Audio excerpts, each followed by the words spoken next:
is a presentation of Fox Sports. We are Baltimore. We are the Wings. Baseball games can swing quickly. Big hits from Yan Gomes and Carlos Santana gave the Indians hope of pulling out an improbable win last night. But the Indians couldn't shut the door and lost in the 14th. Tonight, Corey Kluber will take the hill and try to swing the momentum on this road trip. Next on Sports Time Ohio.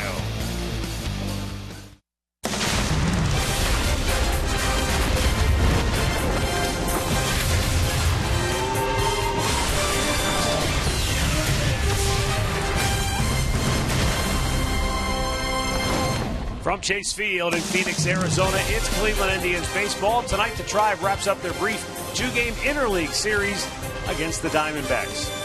Hi again, everyone. Matt Underwood alongside Rick Manning. Tribe looking for a split because last night, Rick, was simply a case of missed opportunities. The Indians had chances to put the Diamondbacks away, didn't do it. Had chances to win the game late, didn't do it, and ultimately the Diamondbacks did win it. Well, and the Diamondbacks had opportunities last night to really take the Indians out of it, and they couldn't do it.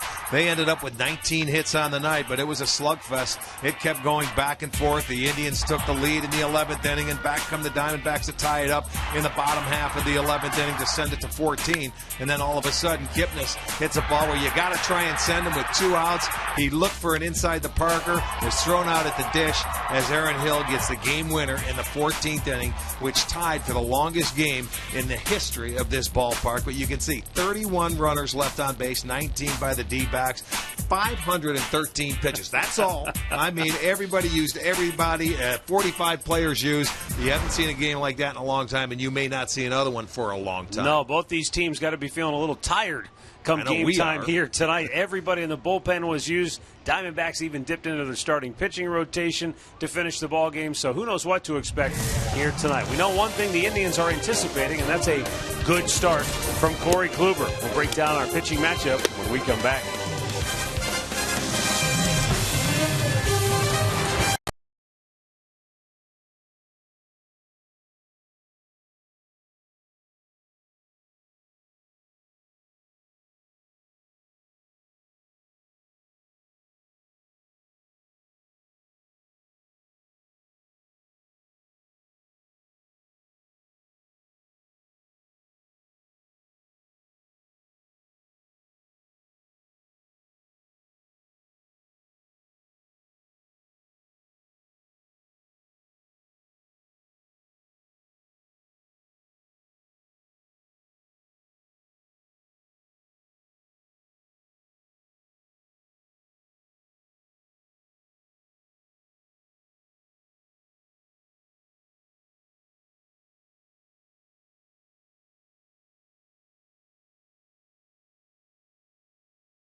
McDonald's. I'm loving it. By your local Toyota dealers. Visit buyatoyota.com. Toyota, let's go places. By Panini's. Get overstuffed at Panini's Bar and Grill. And by Jeep. Visit Jeep.com to learn more. Once again, the temperature soaring well above 100 degrees here in Phoenix, Arizona this afternoon. And we welcome you back inside Chase Field as the Indians and the Diamondbacks wrap up this two-game series. And it will be plenty hot in the center of the diamond for both starting pitchers tonight because the managers would like to see some length so they don't have to get back into their bullpens. Rick, Corey Kluber, interesting. He was unbeatable in the month of May. Can't find a win in the month of June. What's happened? Well, it's not that he's pitched that poorly. You know, he's just a tick off when he's pitching. But, I mean, he was so good in the month of May. You expected him to do it in June.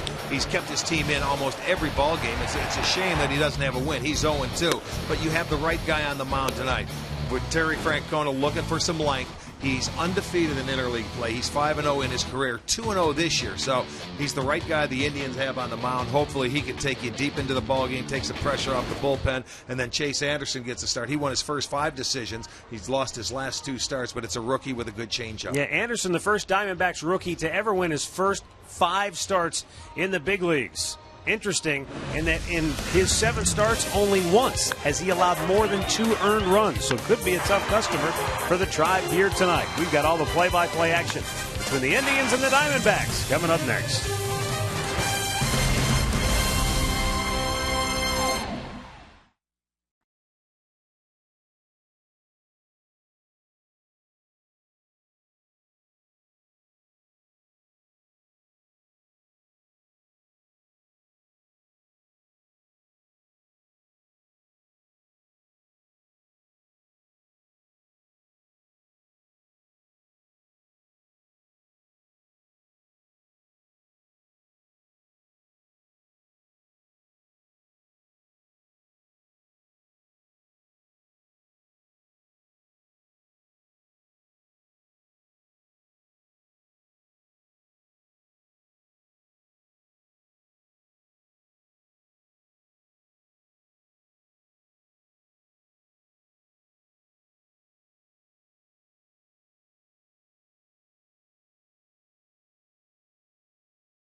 Baseball is brought to you by your Northern Ohio Honda dealers, by the Cleveland Clinic. Call today for an appointment today. And by the Northeast Ohio Ford dealers. Inside Chase Field here in Phoenix, Arizona. Indians and the Diamondbacks just about ready to roll here tonight. Hopefully it will be a little quicker than last night in terms of overall play. Last night, 14 innings, a long night for everyone involved, but everybody once again in high spirits. John Axford beating the Diamondbacks mascot in the Rocks district paper.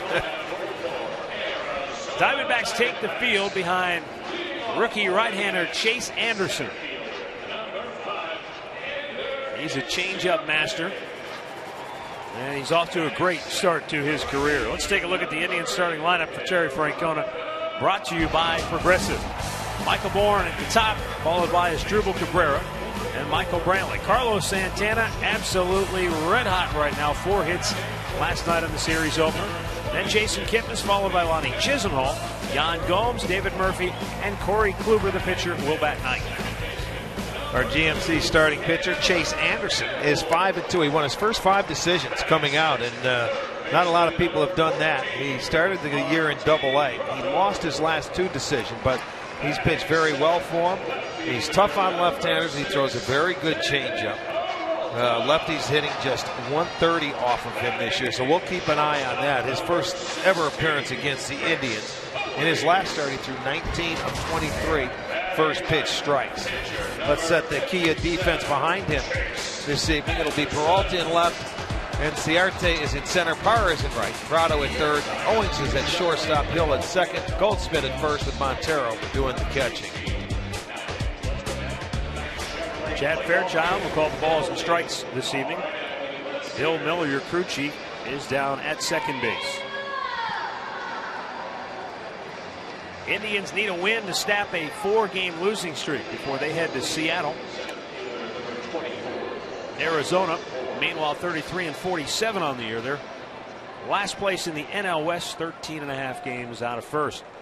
Indians currently in 3rd place in the Central Division. They're 6 back of front-running Detroit. Kirk Gibson's team has experienced a lot of injuries this year, but some of their young players have stepped in and given them a little bit of a boost. Offensively, the Diamondbacks can swing the bats. We saw that last night. Now we'll see if the Indians can have some success against rookie right-hander Chase Anderson, who's off to a very, very impressive start to his career. We're underway with a fastball down low.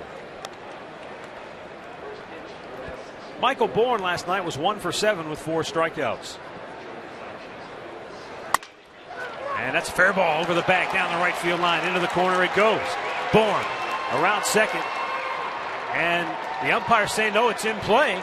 Bourne's all the way to third, and he'll stop there. Right fielder Gerardo Parra raised his hand, saying the ball had lodged underneath a chair down the right field line, and Kirk Gibson's going to come out and ask first base umpire Vic Carapazza about it. He signaled immediately, no, ball's in play, ball's in play the whole time. Nobody touched it. I mean, it wasn't really, I don't think, stuck under that wall. We'll get a look at it here on the replay. As it goes down in the corner, it seems like they get out unless it was stuck. We'll get a look from this angle because that guy, look at, he's got his hands up. Parra does. I don't know if it hit anybody or it hit that guy there. No, he didn't touch the ball. Oh no, that's his hat. Ball's in play. It is in play. There's nothing wrong with that. He's thinking that guy. He just stood there. I didn't touch it, I swear. So these guys will talk about it. I mean, anything that's on the field down there is in play, as long as even he if it's intentionally grab it. Right. I don't think he did. It didn't look like it. I think he was picking up his hat. Yeah. Well, the Indians will catch a break if they get the extra base because it'll be a triple from Bourne. Take one more look. Here's a great look. There's the look we want. All right, hits his helmet. That ball should be in play. He grabbed the chair and moved it out of the way. There's his drink down there. I'm thinking that's going to be in play, and Bourne will stay at third base. Lengthy discussion among the umpires.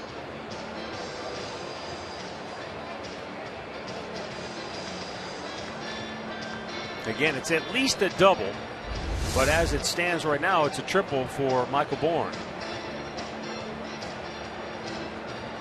How about this? The first hitter of the game we have it. Yesterday we had a Cleveland challenge. The third hitter of the game for the Diamondbacks. Terry Francona lost that challenge, and thus it ended up hurting him. A couple of close plays. Bourne stays at third. Yeah, that ball was in play. No one directly touched it or didn't do anything. So for Michael Bourne, that's going to be his 6th triple of the year. So a good way to start for the Indians.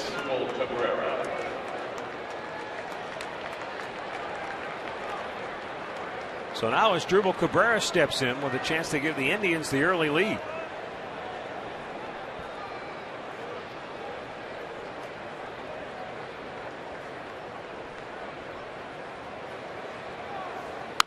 Fouls the first pitch right back. Got the fastball but couldn't put it in play. His dribble last night 0 for 6.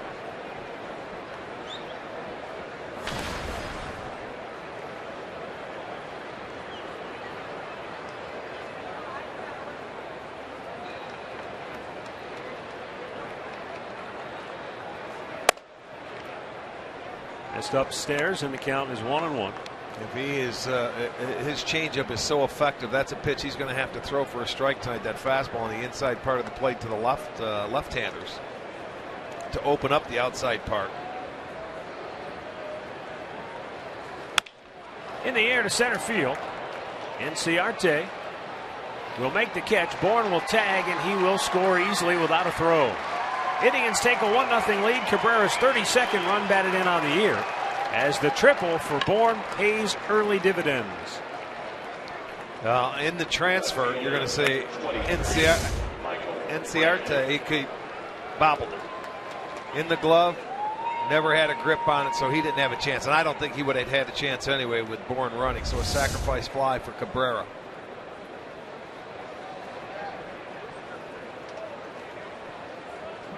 And now up comes Michael Brantley.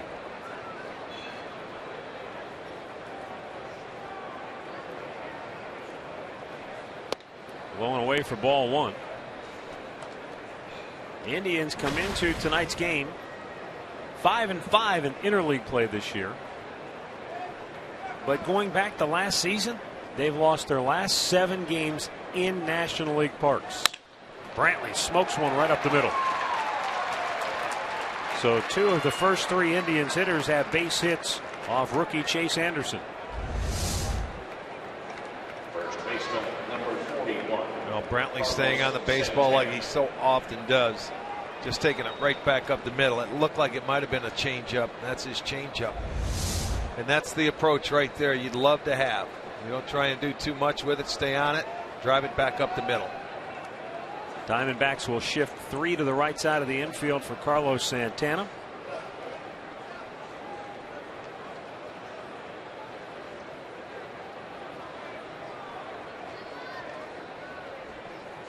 And the pitch is inside for ball 1. He's trying to make the hitters conscious of that ball on the inside part of the plate early. But he has missed so far.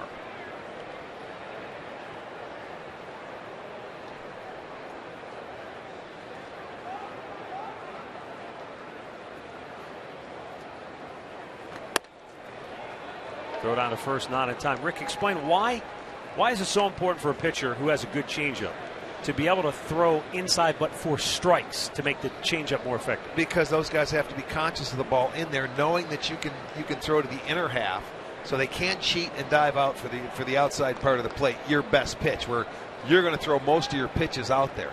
You have to prove to them that you can go inside because he's throwing 90, 91.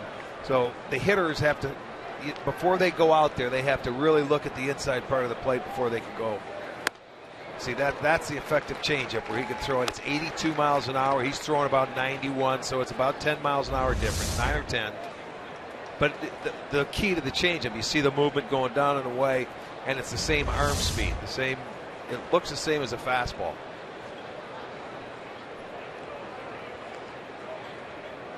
Brantley taking his lead at first base, draws a throw, but just throwing inside isn't enough, because if as a hitter, if you're not convinced he can throw it for a strike, you're still going to be able to look out there. Early in the count, if he doesn't hit for a strike, that's fine. You're ball 1 if he's going in there to get you to look. If he goes in there early and he hits for a strike, now he's in business. Now, the advantage goes to him when you've never faced him before.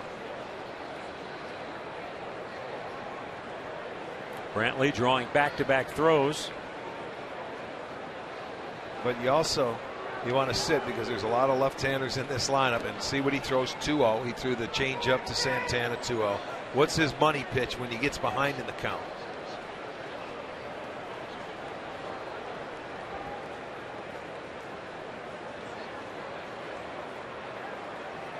Well, let's see if he throws one to Santana. He's thrown 3 straight over to first base. And Santana pops it foul out of play to the left. Little tardy, went fastball away that time. Carlos Santana has been on a very good tear here in the month of June. Yeah, the ball is jumping off his bat. It's back to extra base hits. 6 out of 7 times he was on base last night.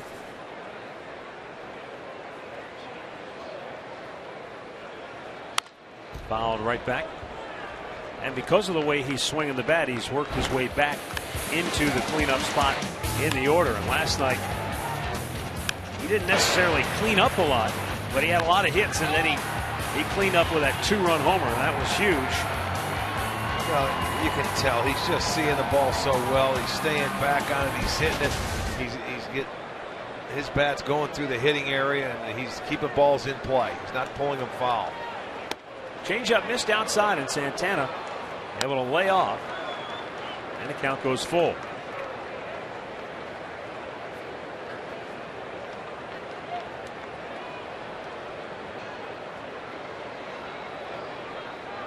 With Santana's eye at the plate, pretty good chance Brantley's moving here.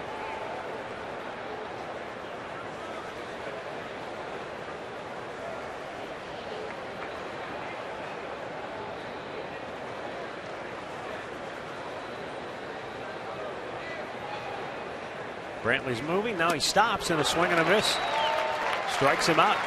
Michael took about 3 bolts towards second base, but then stopped. And there are now 2 down in the first. Well, he came back with a changeup, so that is his money pitch. And you see Santana out front. And Brantley started. I bet he was supposed to go, but I don't know if he felt like he didn't get a good jump. And he just held up. But I would have sent him 3-2. First inning, you already have a 1-0 lead. Now Jason Kipnis.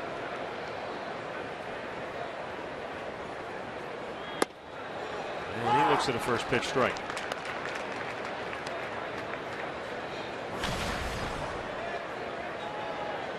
You know, never facing a guy before. It's going to take a while. It's tough to go up there and never seen a pitcher before and sit on a changeup when you've never even seen a pitch. You have to get a look at his velocity that first time through, and he comes back, and we can tell he throws a lot of changeup. And he's very good. First 3 innings, 1.71 ERA, but that's never facing teams before. They don't know him yet.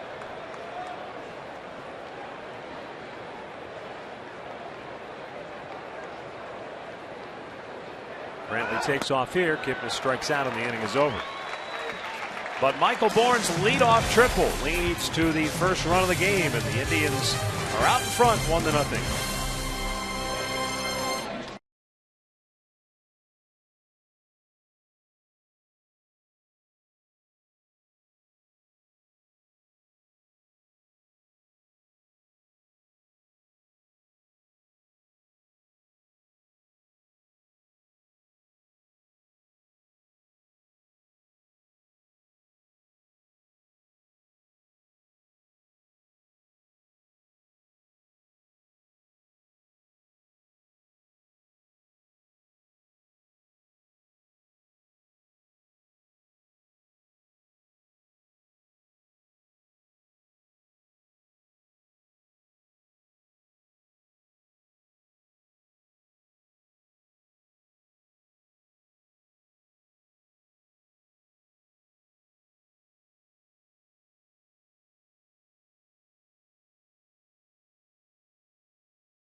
Diamondbacks come to bat here in the bottom of the first, and for Kirk Gibson, their starting lineup brought to you by Toyota. Ender Inciarte will lead it off. Gerardo Parra with a 5-hit performance last night. Paul Goldschmidt hits third. Then it's Miguel Montero, Aaron Hill, and Martin Prado. David Peralta, Chris Owings, and Chase Anderson rounded out. GMC starting pitcher tonight, Corey Kluber, making his 17th start. A record of 6-5 and a .330 earned run average. He's done very well in his career in interleague play. He's 5-0, 2-0 this year. He beat the Padres, his second start of the year, and he also beat Colorado. So he's looking for his third win this year in interleague play. And he doesn't have a win in the month of June. 0-2, 418. It's not that he's pitched poorly. Like they didn't score many runs in his last start. Fastball in there for a strike.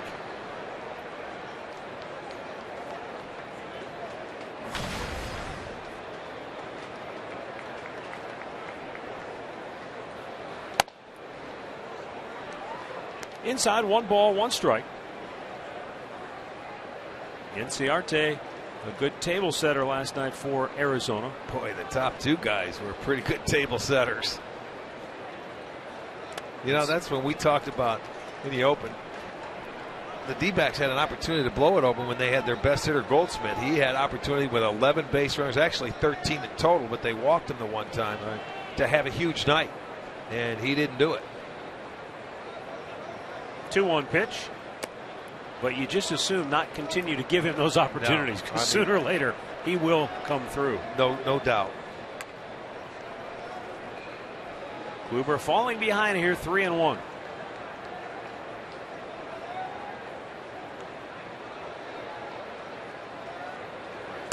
Taking all the way, a full count.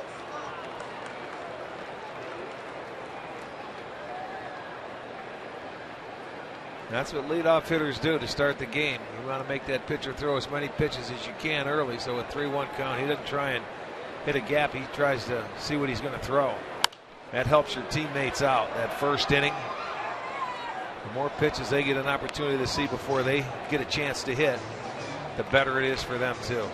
So far it's been heavy fastballs from Corey Kluber, 4-seam variety, cut fastball. He'll throw a 2-seamer. Payoff pitch. And another foul back.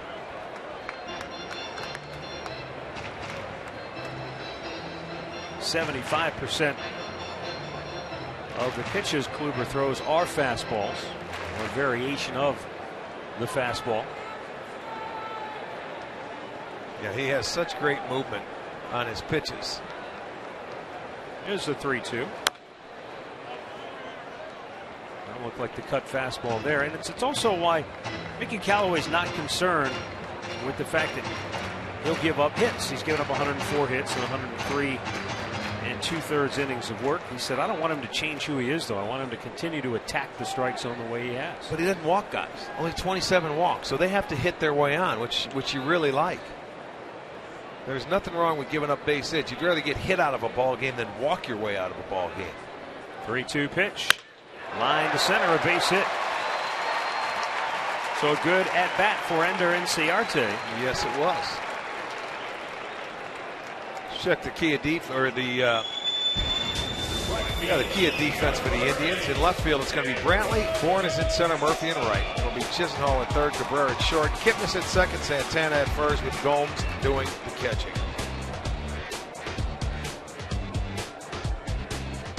Your point about the walks came home to roost last night for the Indians. Boy, did it ever.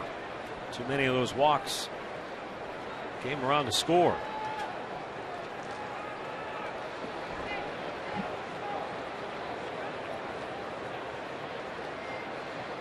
Five runs. Yeah.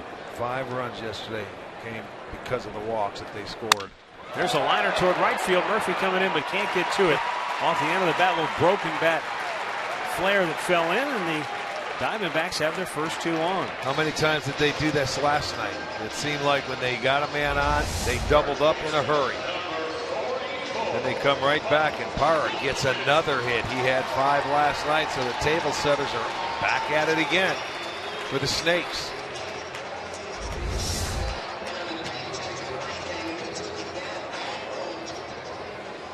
Four times last night they started an inning with the first 2 men reaching.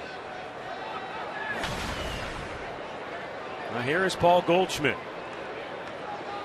1 for 7 last night, just 1 run batted in.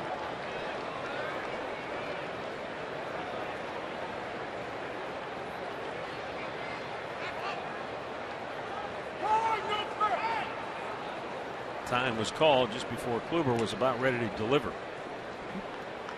Well, Inciarte was getting that walking lead at second, so he had to make sure he stopped him, and then he went back to second, and that was just too much time for Goldschmidt.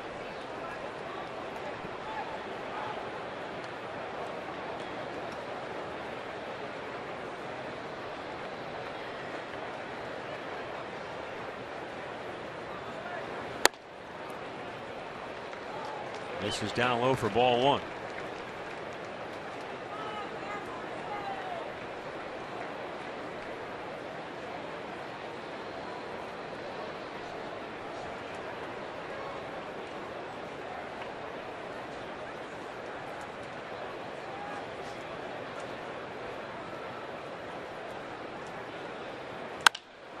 Out of play on the right side.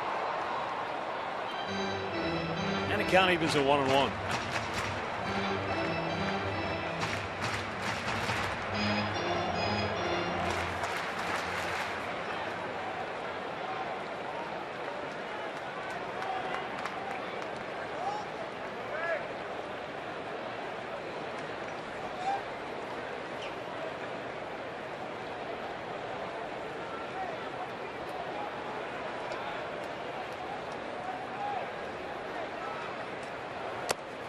In the dirt. And a good scoop by Gomes, but now the count tips in Goldschmidt's favor at 2-1.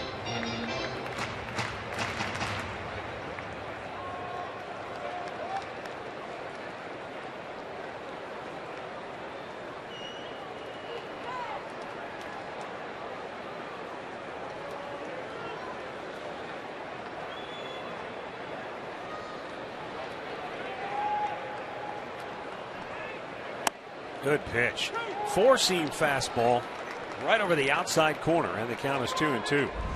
Yeah, with Kluber, he has that cut fastball that's so good, but that pitch there, that little comeback fastball, is very good against left-handers when he gets the 2 strikes because of his slider, and it also, to the right-handers, they think that that ball may break away a little bit, and it stays, and it comes back a little on the outside corner. Off the end of the bat, and he broke his bat. And it's foul, and he'll get a new piece of lumber. That cut fastball, Mickey Callaway says one of the best cutters that he has ever seen. Now granted, he's only in his second year as Indians pitching coach, but he pitched a long time throughout the minor leagues and internationally. Pitched some in the big leagues. Well, he really thinks Kluber's cut fastball is a difference maker for him. He's got a great slider as well. Oh, there it is. Oh, right on time. First down in the inning. Take a look at this on our Nissan pitch tracker. They're sitting away, but he starts it right there, and there it is. It just breaks right on down in the middle of the plate, and it locks up Goldschmidt, and they get the strikeout looking. So Corey gets strikeout number 1 tonight. Now Miguel Montero, left-handed hitter, was 2 for 6 last night with a double.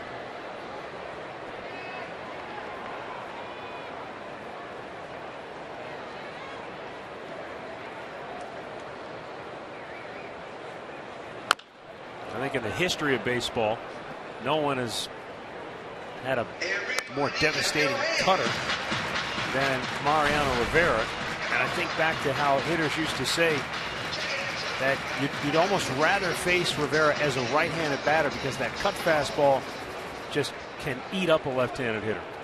Yeah, how many times did he break bats off left-handers? I mean, wore them out. Right-handed hitters say at least if you hit it off the bat, you might be able to flare one in somewhere.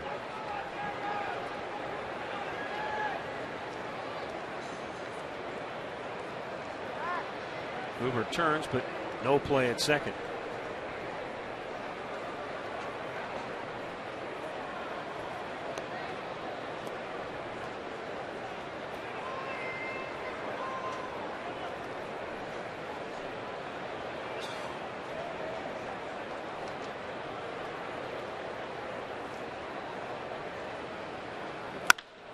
Ground ball to Kipnis. They might get two here. To Cabrera for one. Back to first. And inning-ending double play. We've played an inning in Phoenix. It's the Indians 1 and the Diamondbacks nothing.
Here at Chase Field.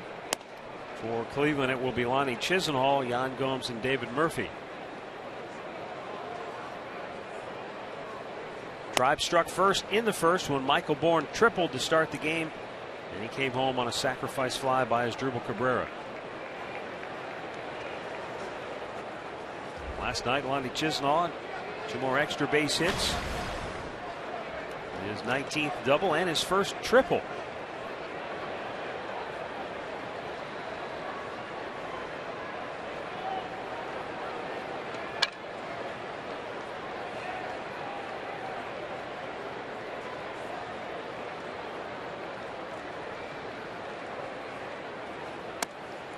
Inside for ball 1.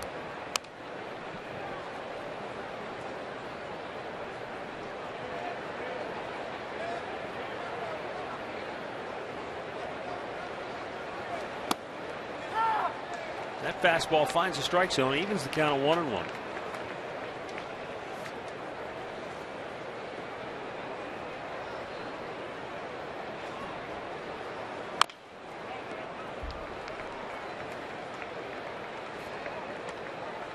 Lonnie has hit pretty much regardless of where the games have been played this year, but on the road he's been a little bit better. He's batted .381.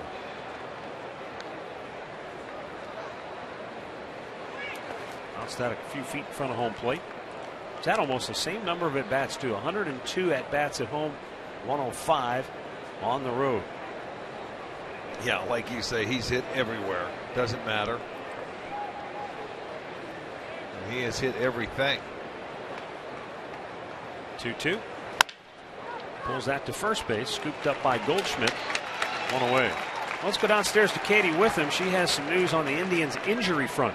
Yeah, Matt, the big news today, Terry Francona announcing that Justin Masterson has been dealing with a right knee injury for some time that just now has started to affect his pitching within his command and also ability to generate power. Now, originally, they would not have needed another starter until July 1st. The plan moving forward is to call up another starter for Sunday, give Justin Masterson 2 days rest to let that knee kind of heal up, and then he will then start on July 1st. That's something we're going to have to obviously keep an eye on going forward.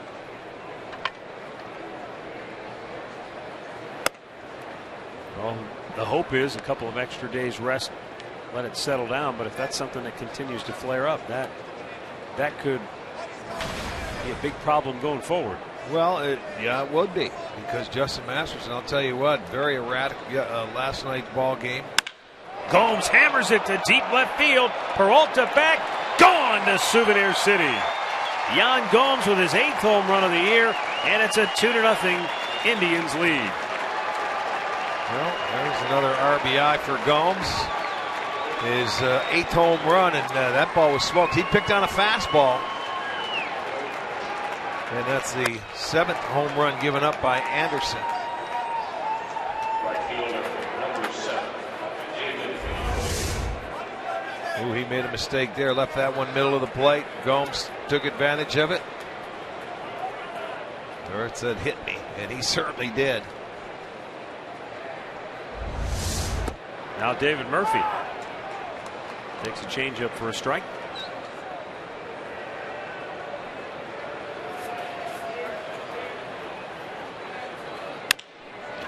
Shoots it to third. Martin Prado throws him out. 2 down. Take a look at our keys to the game, brought to you by Akron Children's Hospital. Kluber, go deep. Are we talking about him at the plate? Because he's coming up to bat right now. And for the Indians, get those clutch hits that were at times elusive last night. He pinch hit for him last night late in the ball game. So, yeah, maybe they are talking about him going deep, hitting a home run.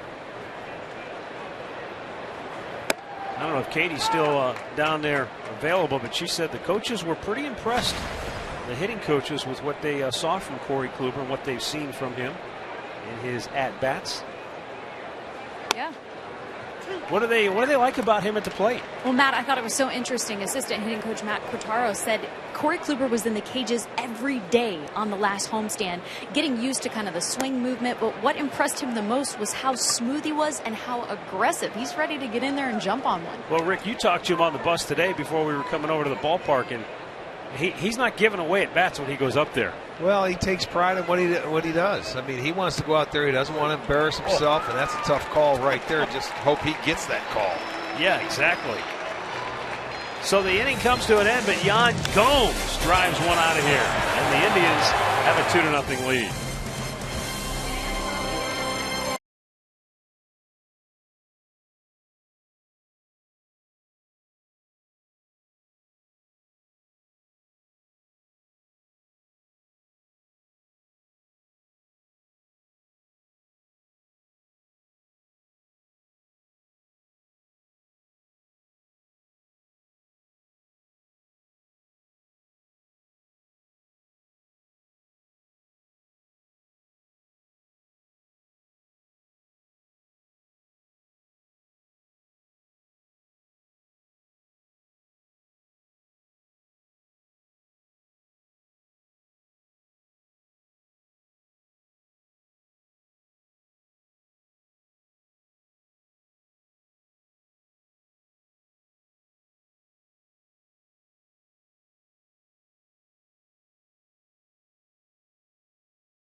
Nothing lead.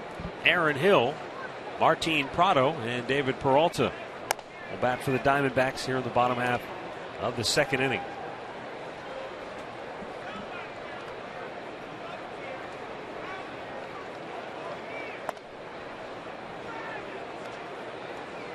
Elsewhere in the American League Central Division, the Tigers lead Texas 7-3. They're in the 6th inning down in Arlington. Dodgers and Royals tied 4-4. They're in the bottom of the 6th in Kansas City. Minnesota and the Angels just underway. They're in the 1st And the White Sox and Orioles 4-4, apparently in a rain delay now in Baltimore. How about Tim Lincecum today? No hitter against San Diego for the second straight year. Yeah, he joins Addy Joss. No hitting the same team twice. That's hard to do. And to do it in back-to-back years. I know, he only walked one in that game, so he came really close to a perfect game.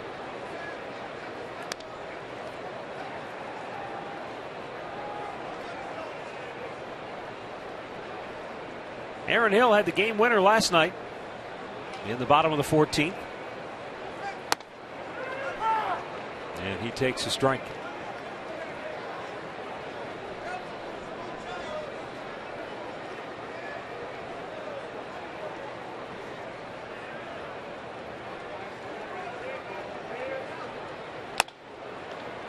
Over the outside corner. Mark Lowe took the loss last night for the Indians. He was sent back to AAA before today's game, and the Indians called up left-hander Nick Hagedorn, who's in the bullpen for tonight's game. Yeah, that's his third stint with the Indians now this year.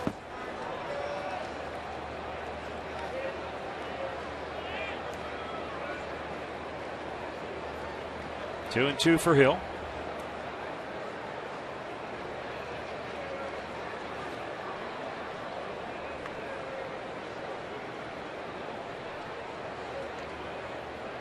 Six hits in his last 4 games now for Arizona.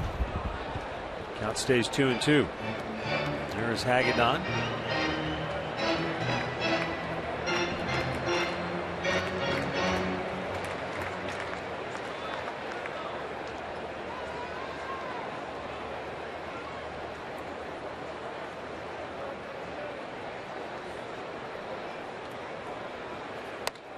Upstairs and a full count.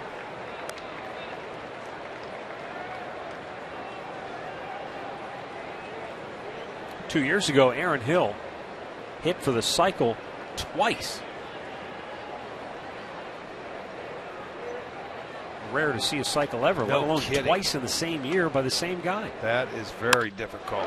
Line to left center. This could be extra bases. Bourne's going to try to cut it off, and he will. Hill, a big turn, jams on the brakes, and goes back to first. He's got a leadoff single. Well, a really nice job by Bourne of cutting it off, because when you're a base runner, and he was thinking second out of the batter's box, which you should do. He got a nice fastball to hit, but he put his head down. You anticipate the guy making a good throw. If he continued, he might have been able to get there. This throw is a little off line, but you don't expect that. He's thinking, I'm going. Nope. He cut it off. I'll go back to first base. You expect a good throw on line. Well, you're leading off the inning, so Hill will start it off. So back-to-back innings, they get their leadoff man aboard. Martin PRADO takes a strike. PRADO 1 for 5 last night. 11 days ago, PRADO picked up his 1,000th career hit.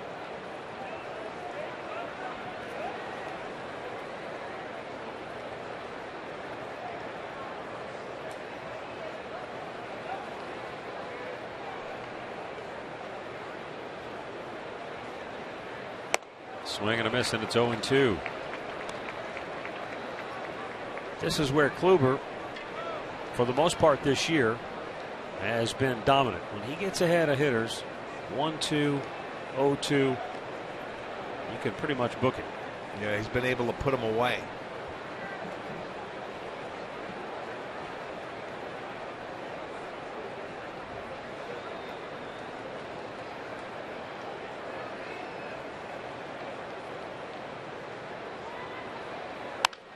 Fouled out of play.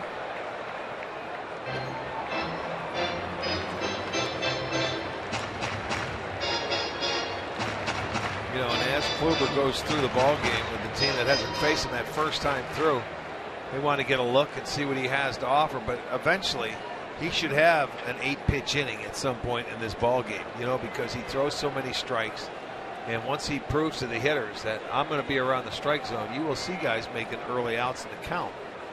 Sometimes in the middle part of the game. Swing and a miss. He strikes him out. Second strikeout of the night for Kluber.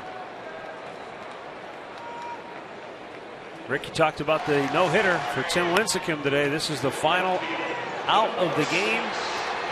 Look at that. Had it all working. And back-to-back years, he no-hits the San Diego Padres. Wow. Bud Black says, what do you got against us? Yeah, no kidding. It's the third no-hitter this year, all coming in the National League West. Yeah, that's impressive. He had it all working today. All of his pitches were on the money.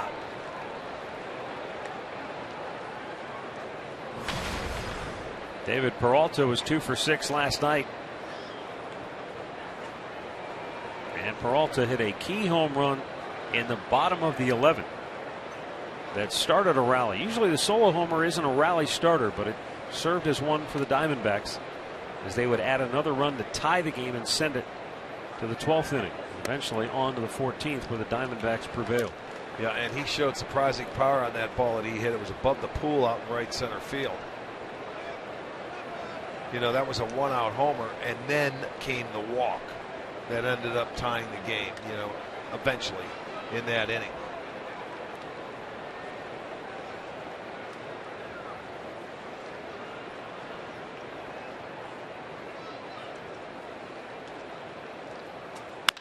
Out of play. And Kluber ahead 1-2. Talk about Kluber throwing strikes. 23 out of his 32 pitches thus far have been strikes. And remember, he started the game, he was behind Ender Inciarte 3-1. But since then, he's been pitching for the most part ahead in the count.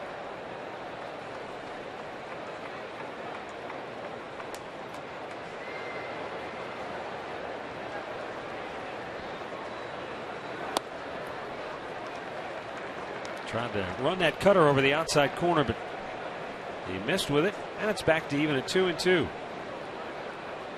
Kluber got a double play ball to get out of the first inning, and he does get his fair share of ground balls.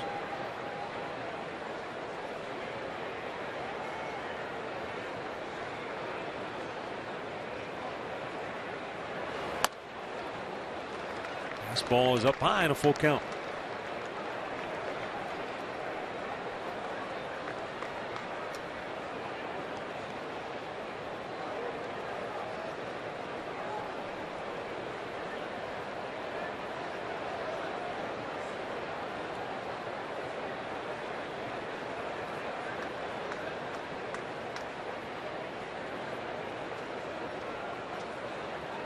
Runner goes, and the ball's hit in the air to left field. Michael Brantley charging in. Dives, makes the catch. And back to first goes Aaron Hill. A terrific layout by Michael Brantley for the second out here in the second inning. Very nice play by Brantley. This is going to be our McDonald's. I'm loving it. He's on a dead run coming in, and if he doesn't catch his ball and it gets by him, it could be trouble, at least a double. But he comes in and he knows once he leaves his feet, he's got a beat on it, and he makes the play. Nicely done. That's out number 2. And it keeps Hill at first base. There you go. Nice laugh. He's talking to somebody out there. It's either Bourne or Kipnis. I couldn't tell which direction he was looking in, but somebody was giving him the business.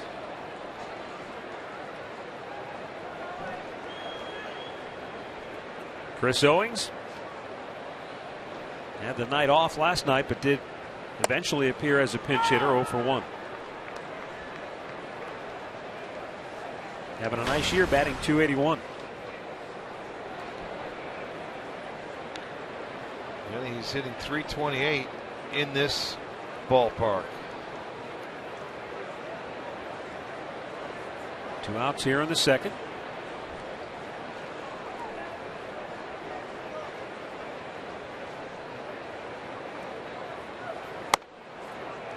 Bullseye 0-2. Phantom cam look at the catch by Michael Brantley. Secure the catch. He's a little bit off balance, which eventually sends him to the turf to make sure that he hangs on. Don't you wish they had Phantom Cam back when you were playing? Go back and look at the diving catches. Well, yeah, that's an amazing camera. I mean, just the speed of it, and you can see the intensity or the look, and when you're swinging the bat, yeah, I love the camera. Would have been great in your era. We could have seen you sloshing through the water in center field. That would be great. You're right. You see the footprint go down and just water coming out. It would be great.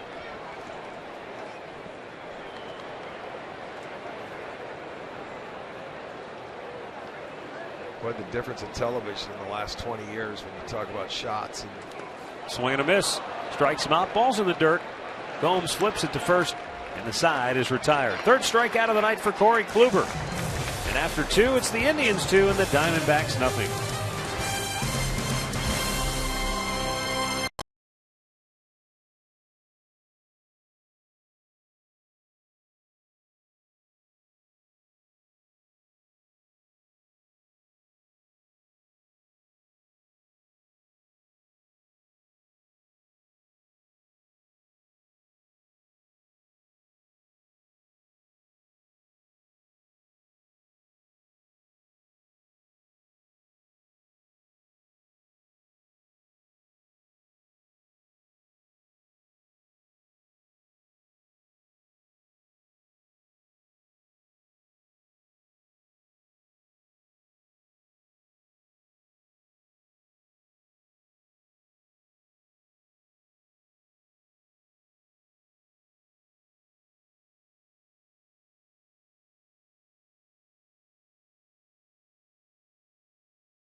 run. The Indians are on top by a score of 2-0 as we head now to the 3rd inning. For the Indians, Michael Bourn is Drupal Cabrera and Michael Brantley, top of the order. Bourn started it off tonight with a triple down the right field line, right over the bag. And he came home on a sacrifice fly by his Drupal Cabrera. Carlos Santana would be due up 4th this inning.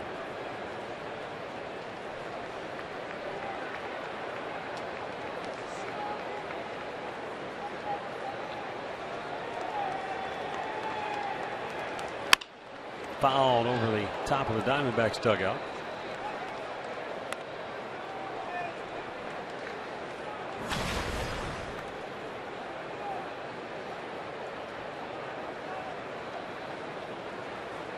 Bourn rifles one down the right field line. That's a fair ball. This is headed for the corner again. And he's off to the races again.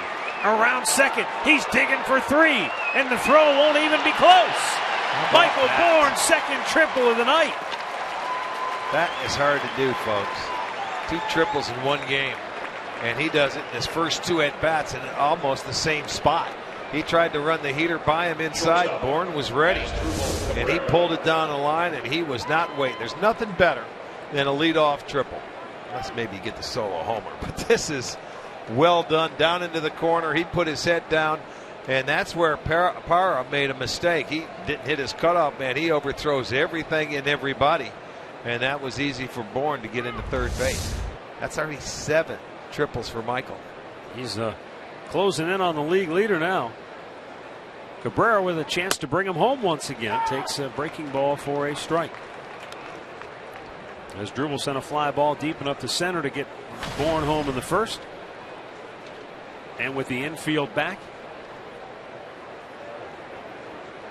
he's got an opportunity to just, he can put it in play to get him home again. But he pops it up. And this is probably not deep enough. We'll see. No, not with nobody out. I don't think so. They're not going to try. Makes the catch. Bourne holds one away. Well, follow every Indians game with MLB.com at bat on your favorite mobile phone or tablet. Get live look-ins, instant replay, scores, stats, audio, free MLB TV game of the day, and more. Download on the App Store or visit Indians.com today. Redbird tells me the last Indian with 2 triples in a game was Ezekiel Carrera back in Zeke 2012 against the Tigers. That's not an easy thing to do. And as you said, he's got it in his first 2 at-bats. Now Michael Brantley, who singled his first time up.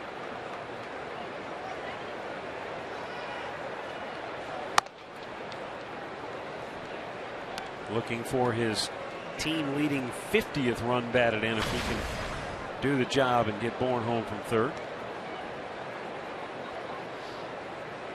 Looking at the stats, Alex Rios of the Rangers has 8 triples, which leads the league, and Bourne now with his 2 has 7.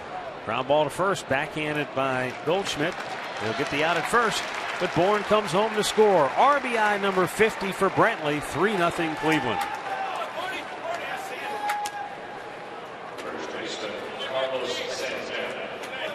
So once again, the speed of Michael Bourne helping to generate a run for the Indians here in the third as Michael Brantley gets the job done. And as Carlos Santana comes to the plate, the Diamondbacks once again go into their shift with 3 on the right side. Catches the outside corner with a breaking ball.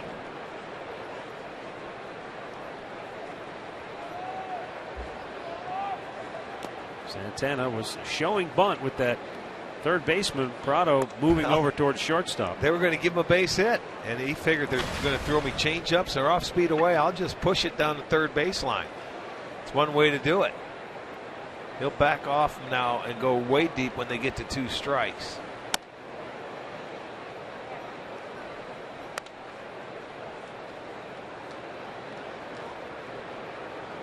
PRADO backing up. He's not convinced Santana will try it again. Well, he probably won't. 3-1. Stat of the game brought to you by Buick.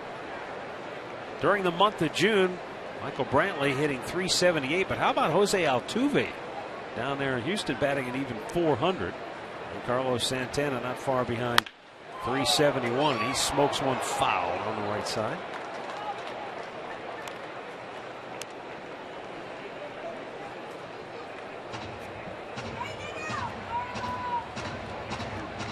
Indians have scored a run in each of the first 3 innings here tonight.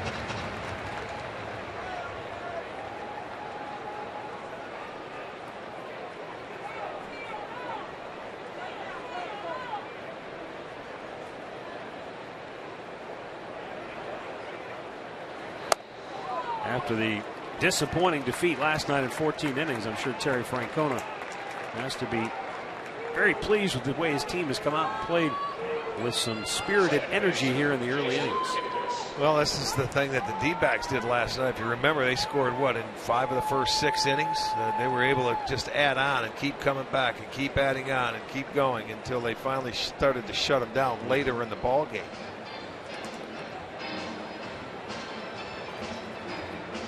The 2-out walk brings up Jason Kipnis.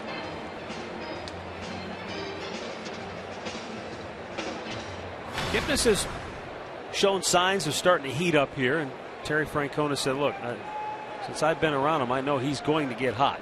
He's going to get real hot. It just hasn't happened yet, but he believes very strongly that it will.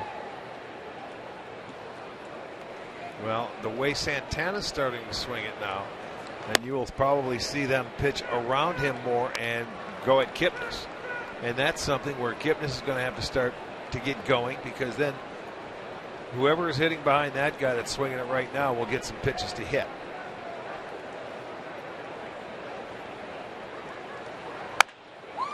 Punch toward the left side of the infield. Backhanded by Owings. Long throw to first. Got him. What a play. What a play. Terry Francona is going to come out and ask for a second opinion. We'll take a second look and see if it's worth a video challenge with 2 down in the inning. They're going to keep everybody where they're at, and we'll see. He's going to, nope, don't challenge. He was out. Give him So the thumbs the down. inning is over. But another Michael Bourne triple leads to another run for Cleveland. And we'll go to the bottom of the third with the Tribe on top, 3-0.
The pitcher, Chase Anderson, will lead off for the Diamondbacks.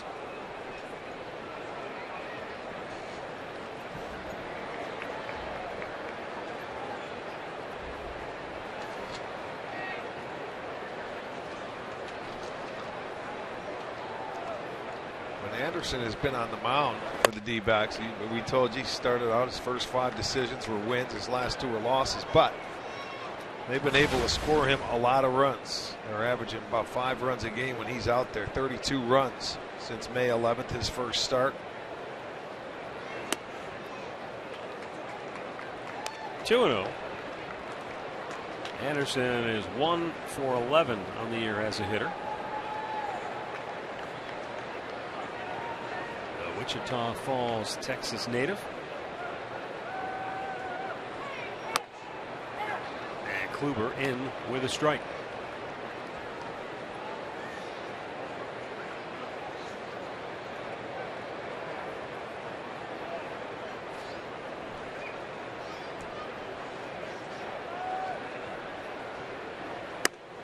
At the knees, outside corner, and it's 2-2.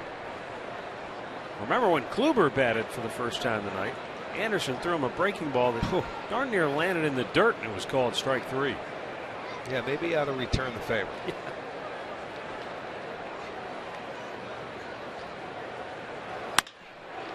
Hit in the air to right field, but David Murphy is there on a way. Time now for a Mazda game break. Here's Al Pulowski.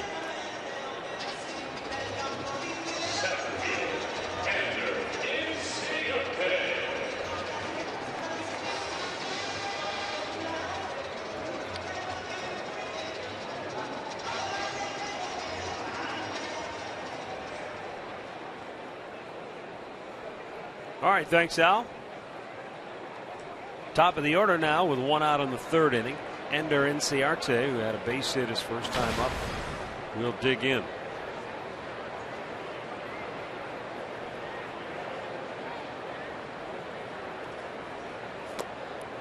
Low for ball 1.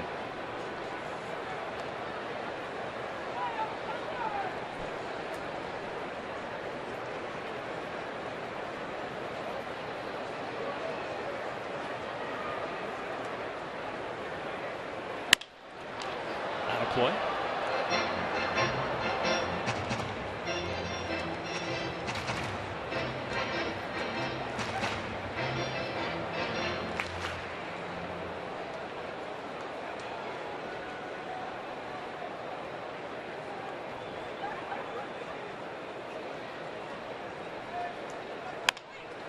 Squibb, and it's fair. Down the line, just inside the chalk. Brantley picks it up barehanded, but Inciarte, good speed, is already in with a one-out double. So he's 2 for 2, and he's got 6 hits already in the series. Boy, the table setters have been incredible for the D-backs in this series. They really have. They've done their job. They have been on base, it seems like, every time they walk up there.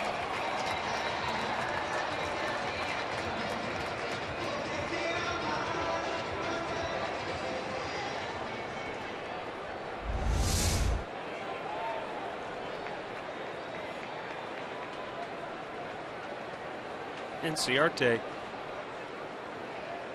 had just under 100 at bats when this series began. He was hitting .202. He's now up to .243.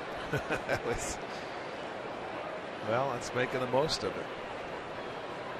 Now Gerardo Parra, who had a broken bat single to right field his first time up.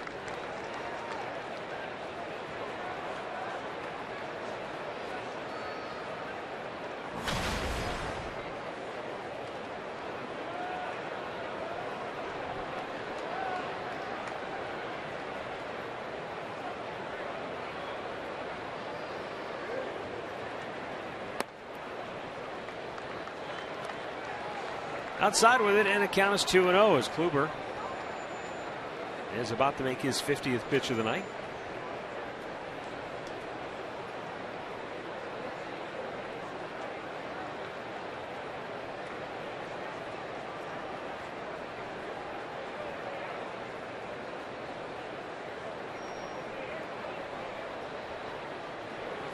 Swing and a miss. There's a good four-seam fastball. It just blew it right by him.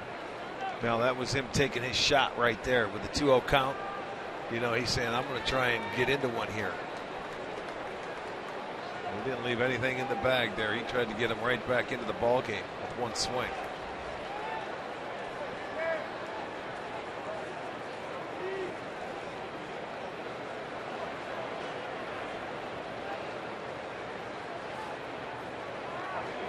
Runner goes for third, throw down. Great tag by Chisenhall, but he's called safe. And Chisenhall hurt his knee. Oh, did he get spiked? I don't know. You know what? He had a walking lead, so it was awfully difficult. I mean, Gomes did everything in his power to get the ball. Let's check it out. Lonnie made a great tag to get that ball. Yeah, he got spiked. It looked like it because he went right to the knee. Let's see. There's the bang. Oh, he's out. He is out. You're right. You're going to challenge. Absolutely. He's out. He called him safe. He's on the backside backing away. That umpire, he didn't see that. He got him on the knee. And that was a great play by Chisenhall because he had a tremendous jump at second base.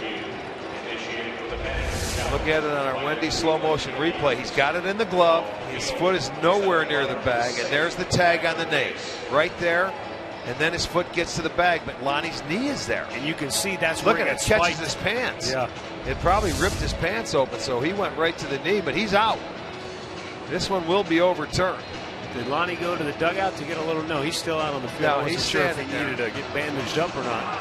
No, but he's going to be out. Watch this. That was quick. See you later. Nice challenge.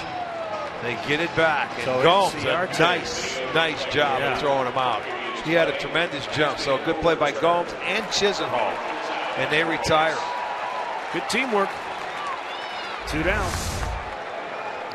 Any way you look at it, we can look at it 15 times. He's going to be out every time. But the umpire didn't see it that way originally. Look at Gomes. Thank you very much. Caught stealing and a well-used challenge. 3-1 pitch to Parra, fouled out of play, a full count now.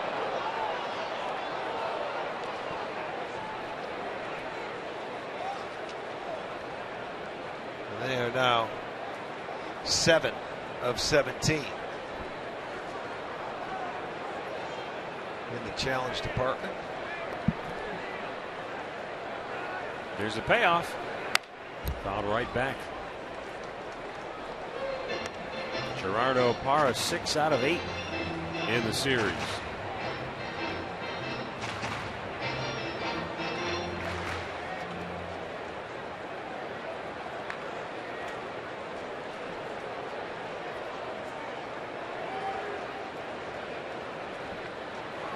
Swing and a miss.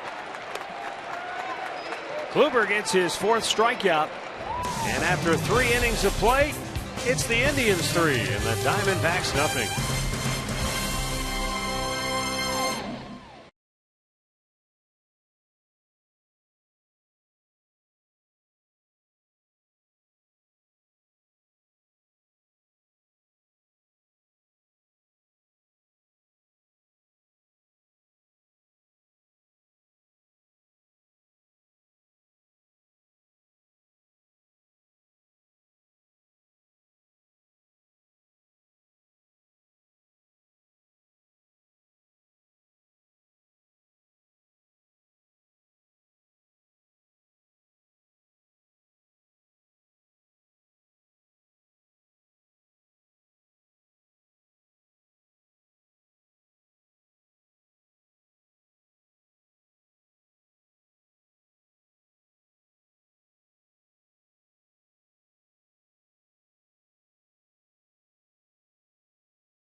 Three 0 the Indians lead it as we go to the 4th inning.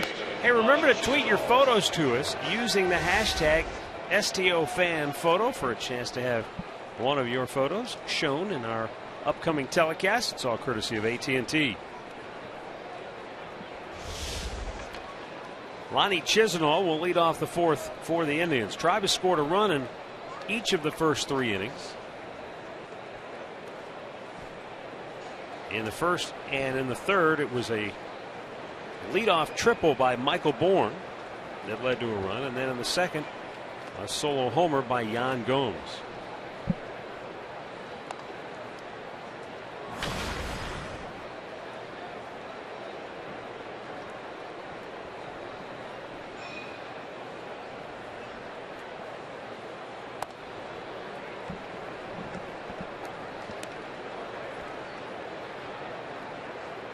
The Indians have been able to put one on the board every inning.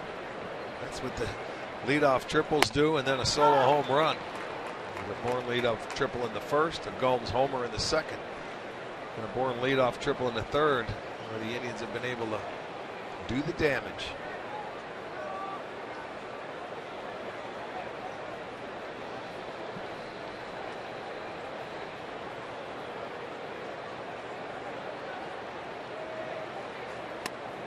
And off the plate, almost hit him. And it's 3-1.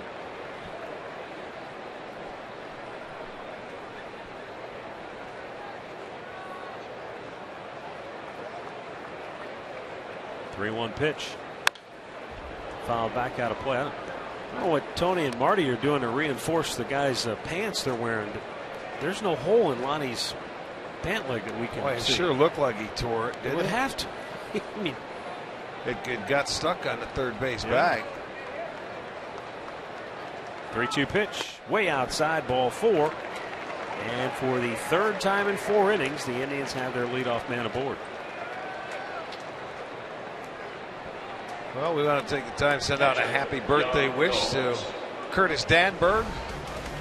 Been with the Indians, and Curtis is turning the big 4-0. Yeah, number 40. So Curtis, a happy birthday, my friend.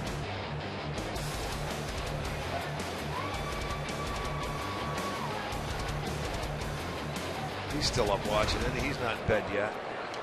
Might be blowing out the candles right about now. He's got a lot of blowing to do with 40 candles. I know Tyler's still up, put it that way. Curtis might be in bed.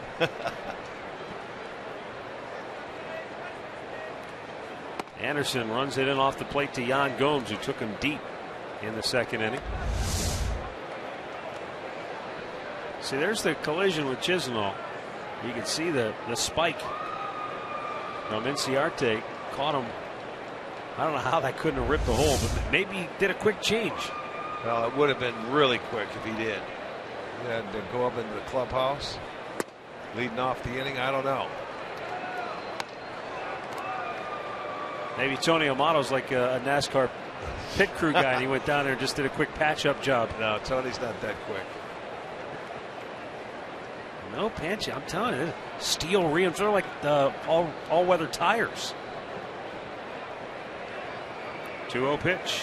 Gomes looks at a strike.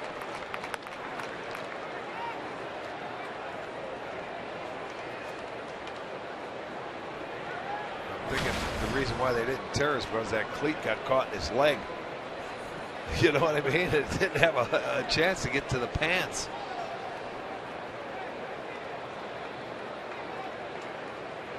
Two-one. Gomes pops it up. Oh, he had another good one to hit. Inciarte in center field has it, one away.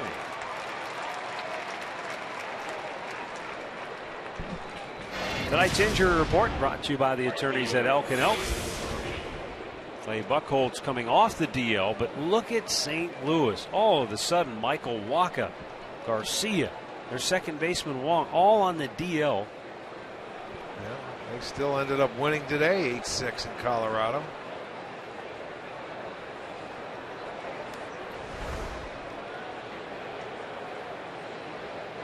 Everybody's still chasing Milwaukee in the NL Central, but the Cardinals have closed the gap a little bit. Outside for ball one.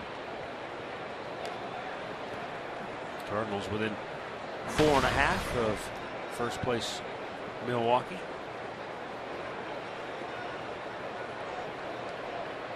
Everybody will start maybe mounting that push going into the All-Star break.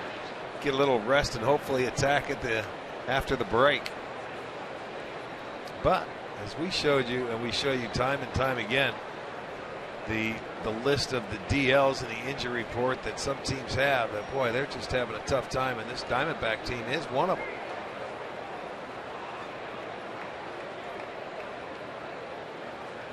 Way outside, 2-0. The injury bug has not been discriminating this year. It has affected every team in some form or fashion. The Texas Rangers, they've been hit the hardest. Well, even Oakland, go back to spring training, they had their injuries early and they've been able to overcome them somehow. They had two of the main starters go out and lose them for the year.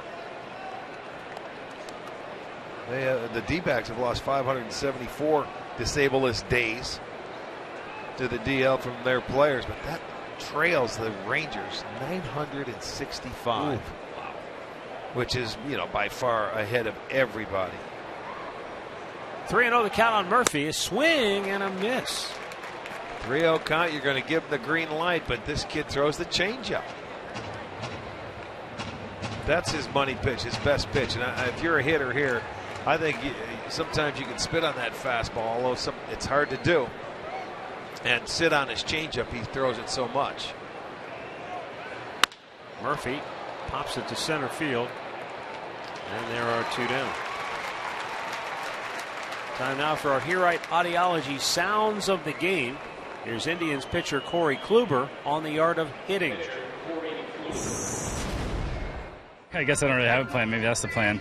I don't know. I guess I try not to take it too. I don't want to say not take it too seriously, but not like have expectations for it. Just kind of try to go up there, and if I can see some pitches and make the pitcher throw a little bit, great. That lets me get on base or get a bunt down, even better. But I'm not trying to go up there and go 3 for 3 or anything like that. That's a very humble Corey Well, Kluber. it is. Bingo. Because, you know, he does take pride, and he does care, and he doesn't want to embarrass himself, and he's got the right approach. He's not paid to hit. He doesn't take batting practice. I mean, he has because he knows he's going to pitch in this ballpark. But get the bunt down if called for. You got 2 outs, so he's going to get a hack. But, you know, you can't worry about hitting. This is the American League. It's the DH. The only time they think about it is when they get to the National League Park. Worry about getting outs. I like the fact that he took no comfort whatsoever in the fact that he got the bat on the ball last night. No, I know it. He should, though. Because what is hitting? Hitting's confidence, like anything. And, you know, you go up there and for somebody that doesn't step in a batter's box, just to put the ball in play is something special in my mind.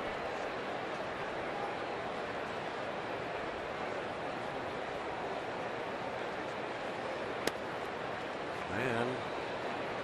Anderson misses wide of the mark. That's just about what he got called out on the first time. He threw a breaking ball down and away that, for whatever reason, Chad Fairchild called the strike.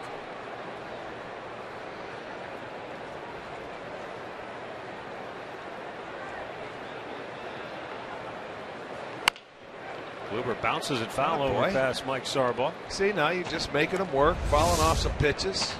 This is the one they called him out on. Yeah, watch where this lands. I mean, it's boom, it's down, it's off the plate, it's low. Kluber should have just turned around and said, "Can I have that pitch as well?" and just kept going.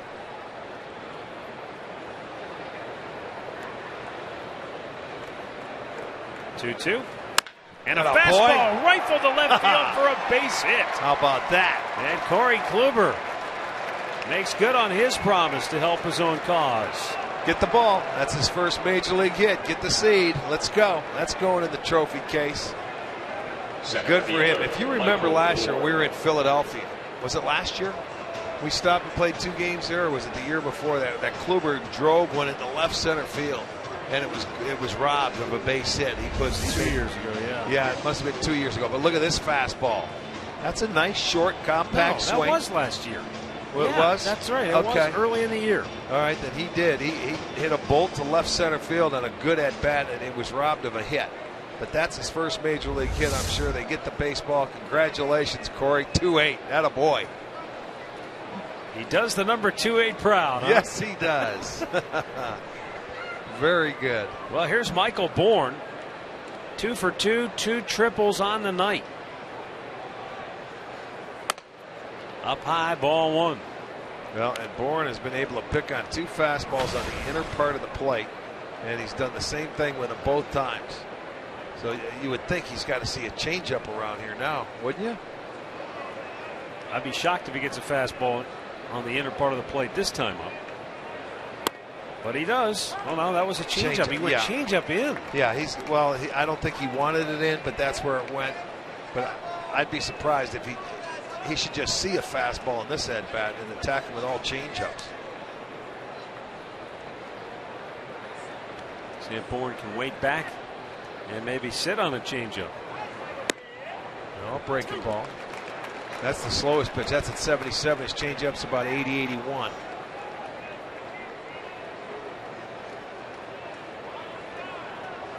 But as Michael does, as good hitters, he's still looking for that fastball. Now he may have to change his pattern with 2 strikes.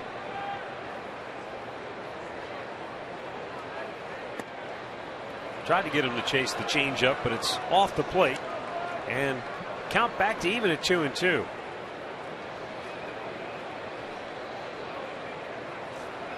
Last time with a triple in the first 2 plate appearances was Dale Mitchell. 1949. That's how rare it is. Good at bat for Bourne. From down on the count, he forces the issue. Now on a 3-2 pitch, the runners will be able to take off. He's not going to get a fastball here. I still think he's going to get an off-speed pitch. Montero going out and talking to his young pitcher.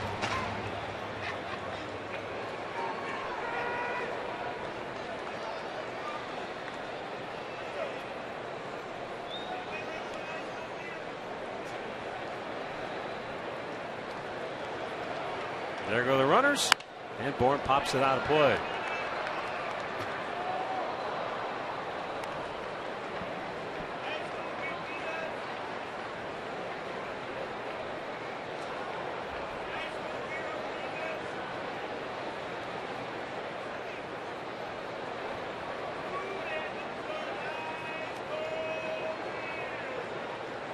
Again, the runners will be off. Got him with the fastball. Outside, he missed for ball 4. Second walk of the inning. And the bases are loaded now for Asdrubal Cabrera. He thought he was able to throw that fastball by him and spot it. He was shooting for the outside corner, just off the plate. A good pitch. But Bourne takes it, draws the walk. So really good at bat again for Michael.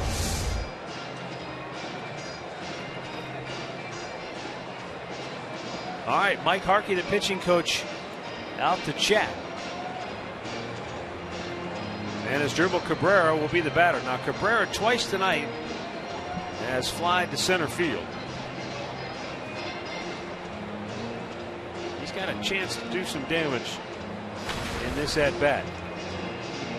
Overall, as a team, the Indians have been pretty good this year with the bases loaded. Last night, boy, there was a key moment in the game. They had the bases loaded, nobody out, and the next 3 guys all made outs. Strikeout and a couple of pop-ups.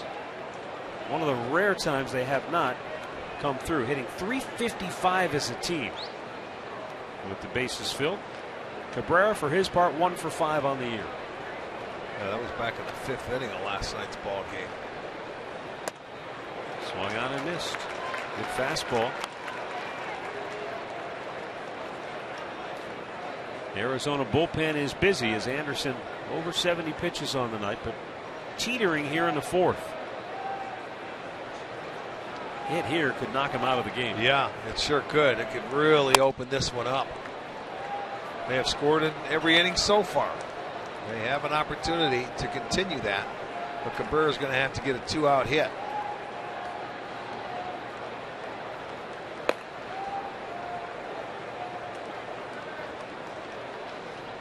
1-1 pitch. Tied him up. Good fastball again.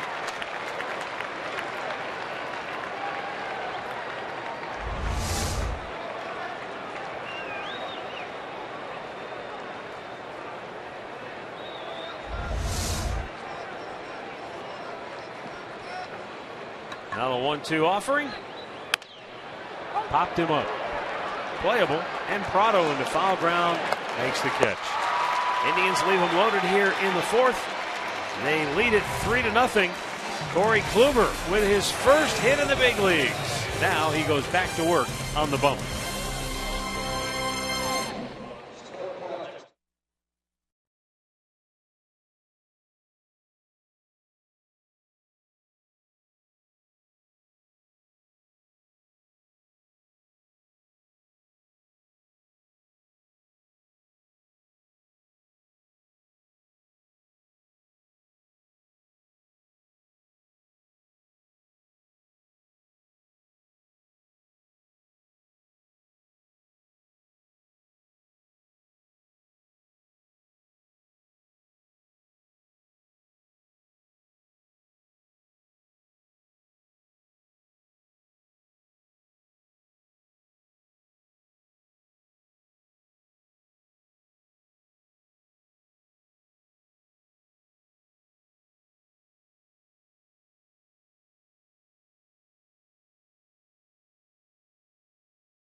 A top Indians prospect will be participating in MLB All-Star Weekend. A recap of Sam Amico's weekly Cavs and NBA chat, and the unexpected team making a pitch for LeBron James.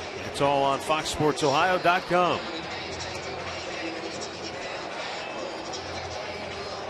Paul Goldschmidt, Miguel Montero, and Aaron Hill due for the D-backs here in the bottom of the fourth.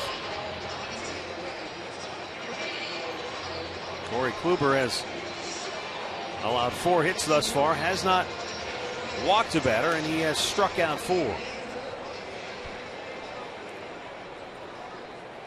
Interleague baseball, Corey Kluber likes. Yeah, what is he, 5-0? 5-0. He's 2-0 this year. He beat San Diego his second start, and then Colorado when they were back in Cleveland. And looking for his first win in the month of June after having an outstanding month of May, 4-0. And all the strikeouts in that month. What do you have, 90 strikeouts or something like that? Let me see here. 60. They had 60 strikeouts and 8 walks in the month of May. Yeah, 60 strikeouts and 43 innings.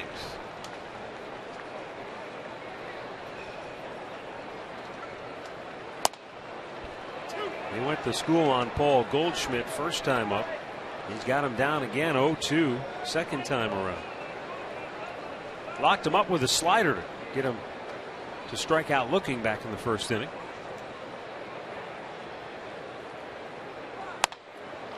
Little cutter there. See if he would get him to chase.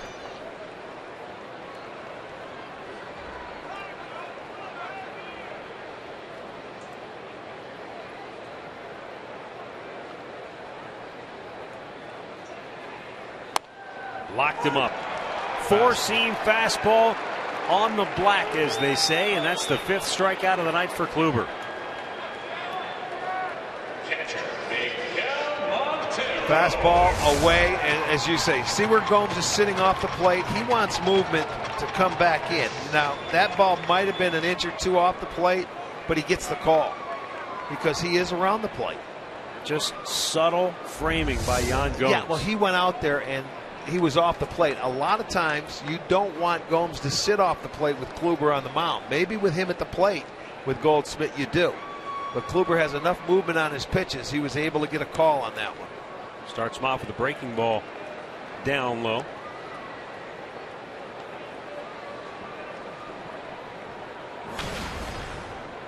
See if Kluber uses his cut fastball here with the left-handed hitter at the plate.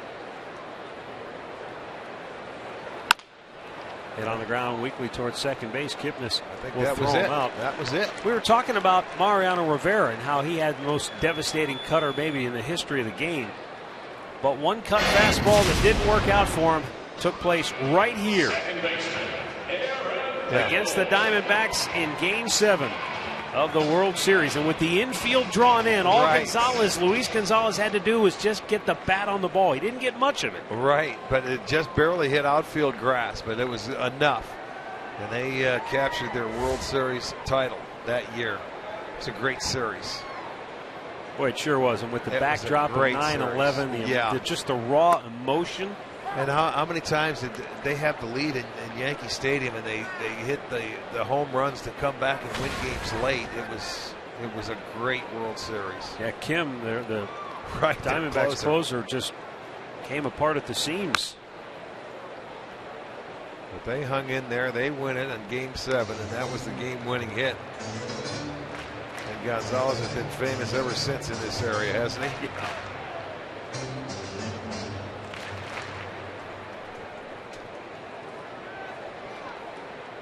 And yet for Mariano Rivera, much like the home run he gave up to Sandy Alomar in the '97 playoffs, when you're the closer, there are sometimes dramatic. You don't have a ho hum loss when you lose as a closer.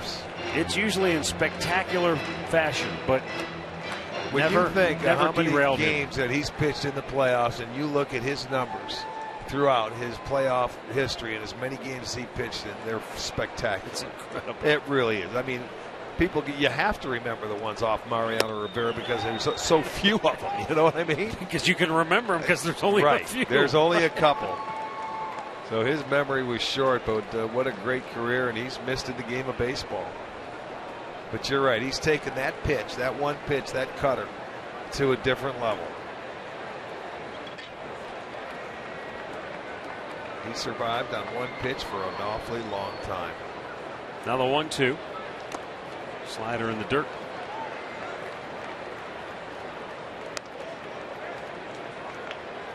Well, the hitters always said that what made the Rivera cutter so tough to hit, it was just a slight movement, and it was late. But it was late, and he threw it so hard. Yeah. You know, I mean, when in his day, it was in the mid-90s, and it was moving. I mean, even up until last year, if he had it working it, and he could throw it to both sides of the plate, never lost it. He wouldn't walk anybody, and guys were up there swinging. You know what I mean? It was just like, how can you do that? They know what's coming. You don't even have to use signs. What do you want to throw here? Well, come on, let's go. Cutter, here it comes. Oh, look at that ball man out there.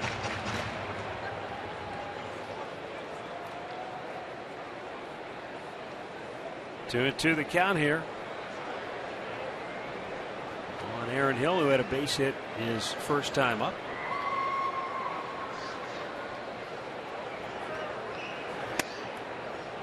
And a fastball off the plate, full count.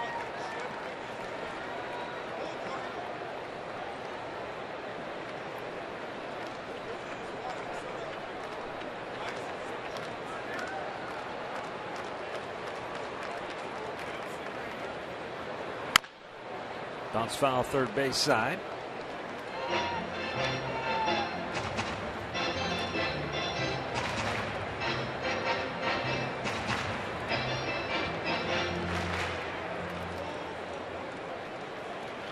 Aaron Hill has just been one of those solid players. Maybe not spectacular, but throughout his career.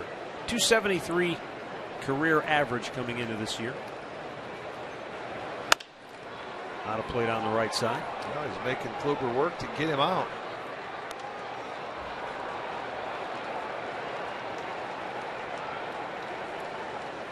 He did have a spectacular year, though, back in 09 with Toronto, when he hit 286 with 36 homers and 108 runs batted in.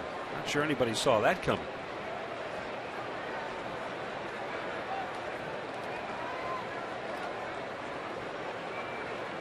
Payoff pitch.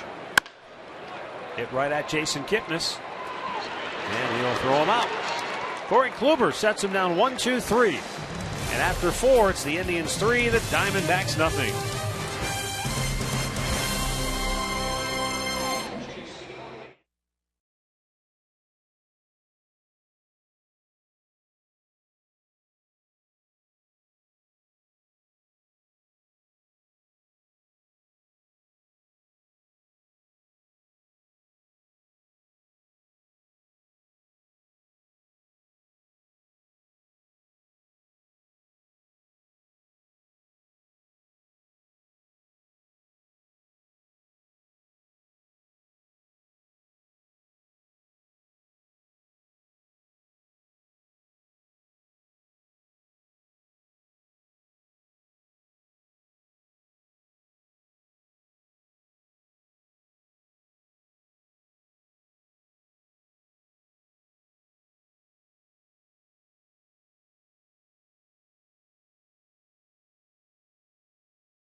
Indians baseball is brought to you by Sunnyside Toyota, a quarter-mile west of the Great Northern Mall on the North Olmsted Auto Mile.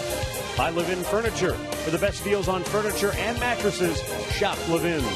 And by Kia. Visit mykiacleveland.com to learn more.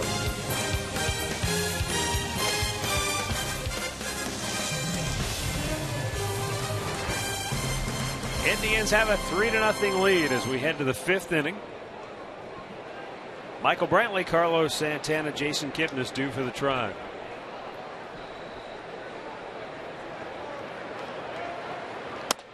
And a breaking ball misses for ball 1.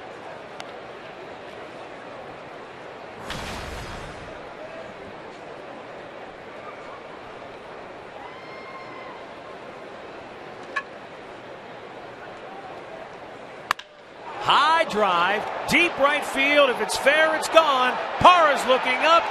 Goodbye. Michael Brantley with his 12th home run of the year makes it a 4-0 Indians lead. And now Brantley with his second run driven in on the night gives him 51 for the season. Boy, did he jump on top of that baby.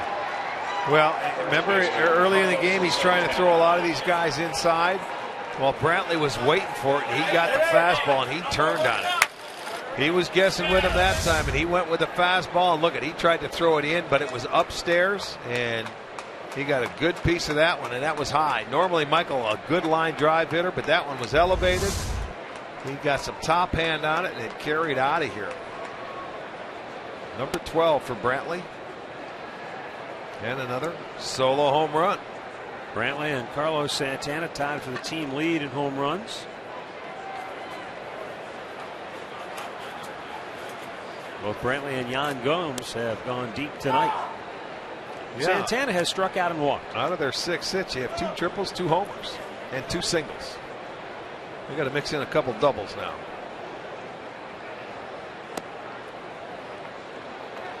Well, Carlos Santana was only a triple away from the cycle last night. Not that he hits. Well, maybe triples, he could trade into maybe he could trade into 3 walks and turn it into a triple.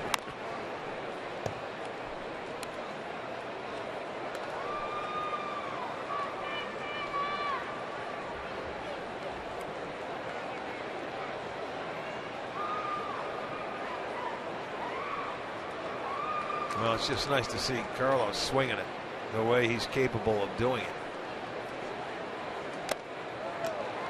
Well, he strikes out here. Anderson has his 4th K of the night, 1 down here in the 5th. There's a nice quick swing, and you can see how high it is in the air. It's coming at you, baby. That camera right there over the fence in right field.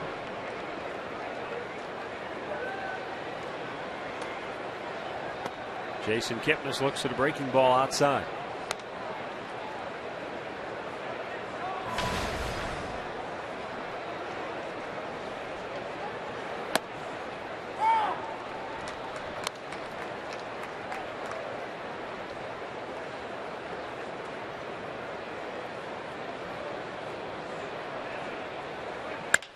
Lined in the left center. That's a base hit. And it's a gapper. It'll go to the wall. There's your double. Yeah, there's one of them. We need one more. That was a good swing. Line drive, hits the gap, and he stayed right on that ball. Over the head of the shortstop, Owings. And you can see where it rolls. That's how well he hit it. Nice line drive stroke, gets you to the wall. Peralta called for it, said, I'll get it, I'll retrieve it and get it in. So Kipnis gets his 10th double of the year. Now Lonnie Chisenhall has grounded out and walked.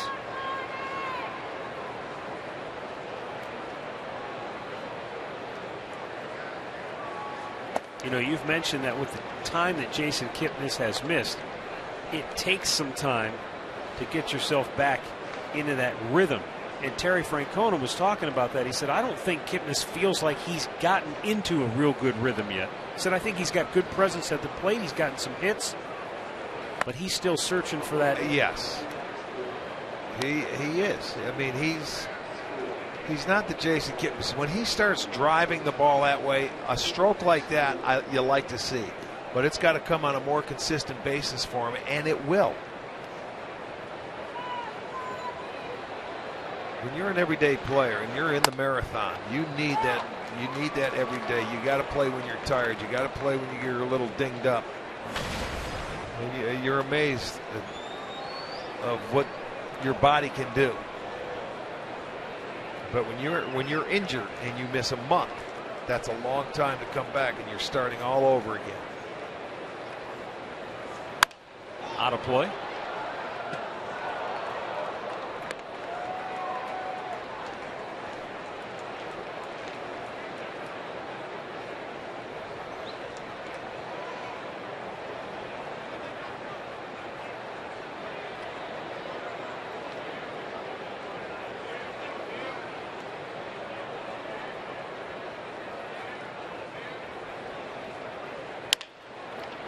Chopped up the middle on the slow curveball.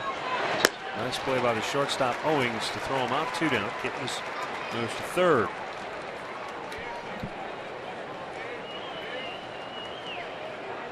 Well, 12,500 fans will get a Jason Kipnis bobblehead. That'll be on Tuesday, July 8th. The Indians will take on the New York Yankees for the first and only time at Progressive Field this year. Visit Indians.com for your tickets.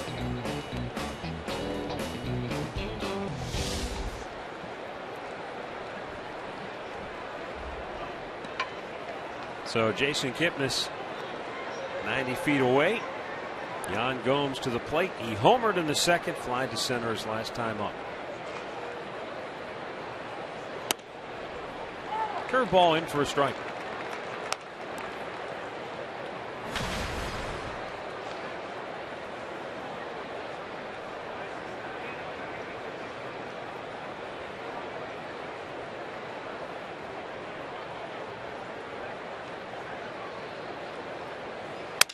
Broke his back, and this should end the inning as Goldschmidt camps under it. And the inning does come to an end, but not before Michael Brantley goes deep. His 12th dinger of the year. And the Tribe now leads it 4-0.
As Dribble Cabrera brought home Michael Bourne, who had tripled with a sac fly in the first. Yan Gomes with a solo homer in the second made it 2-0. Another Bourne triple in the third. An RBI ground out brought him home, and then Michael Brantley liftoff. The Indians have scored in 4 of the 5 innings. And Corey Kluber has made it stand up thus far pitching a 4-hit shutout through 4 innings. He's got 6, 7, and 8 due up for the D-backs here in the 5th. And Kluber just 70 pitches on the night to this point.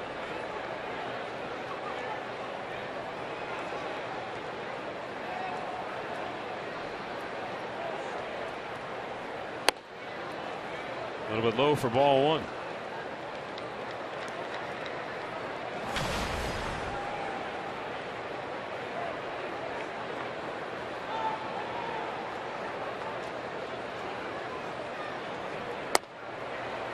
Down low again.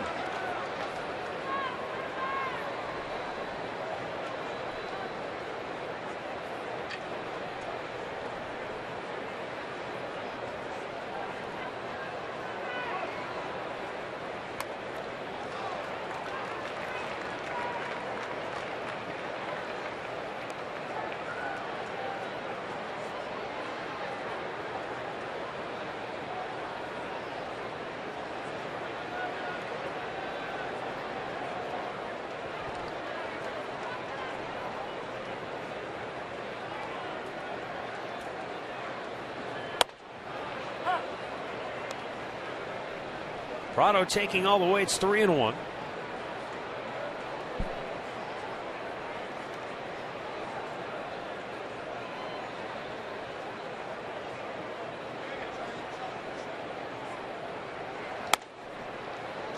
And he draws a leadoff walk.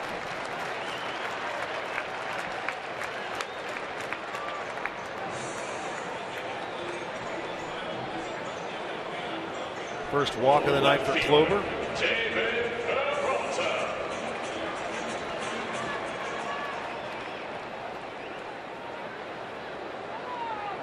David Peralta flied to left his first time up, but it was a terrific diving grab by Michael Brantley that saved a hit and potentially squashed a rally.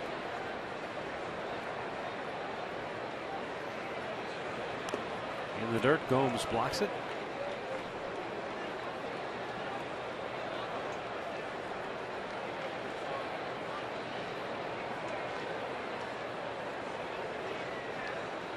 First base coach Dave McKay, I was starting to talk about it last night right when we went to the end of an inning, but he spent a long time coaching on Tony La Russa's staff. And then he comes here. This is his first year with the Diamondbacks organization as a coach. And lo and behold, after he signs on, guess who comes to join him? Tony La Russa's back. Only now he's in a front office role. And Dave McKay, let's see here, 27 straight seasons he served as a coach on Tony La Russa's staff, 16 straight at first base with the A's and the Cardinals.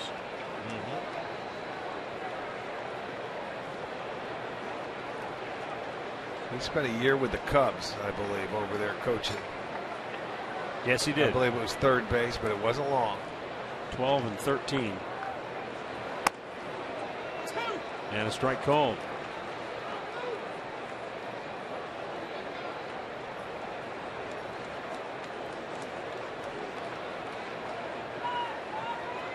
That's when Dale Swain was the manager of the Cubs. He was over there.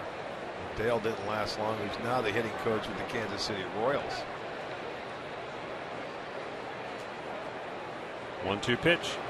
Peralta bangs it to first. Santana goes to second. There's one. The return throw in time. A double play. Well, they turned it. There's a little hesitation. Did you notice that Santana's first thought was go to the bag? He wanted to touch it, and then he says, no, I got to go to second base. It wasn't because he's not a first baseman, and it wasn't natural instincts. It was hit hard enough, though, they were able to turn. Watch, he wanted to go to step on it, so he really just does a reversal. Throws it to second, but he has enough to get on it, and they get it back for the double play. I think Prado saw Santana go back to the bag initially, and then he kind of stopped thinking he was going to get in a rundown. Didn't realize that Santana had changed his mind. Yeah. That was hit hard enough where you immediately go to second base. He thought he was close enough to tag it, and I think realized he wasn't as close to first as he thought he was. Chris Owings, a swing and a miss, struck out his first time up. Roger Kieschnick has moved to the on-deck circle to bat for Chase Anderson, but if he doesn't get to the plate, curious to see if Kirk Gibson makes a pitching change anyway, because he's got his bullpen busy.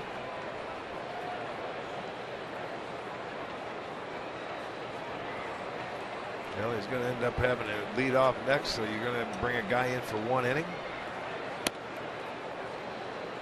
Or stay with switch. Or double switch, or you just stay with your starter. You know, he's talking to his catcher there. Is that Montero? Yep. They're talking to right now. The 2-1. Swing and a miss, and the count evens up. This is why in the National League I think batting 8th is so difficult, because you almost automatically expand your strike zone thinking, well, with the pitcher behind me. Yeah, I mean, if you want to keep it going. With nobody on, it's tough because you can give at-bats away. In the air to right field, David Murphy's there. Let's see what they do. And the inning is over. 5 complete. The Indians 4 and the Diamondbacks nothing.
And the Diamondbacks do indeed make a pitching change.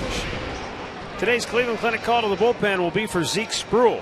He got called up just today when they placed Jordan Pacheco on the disabled list. Pacheco is a position player, so they called up an extra arm, which is not all that surprising given what happened last night, when the two teams combined to use 45 players and 513 pitches were thrown in the game. So both bullpens a little weary coming into tonight's game.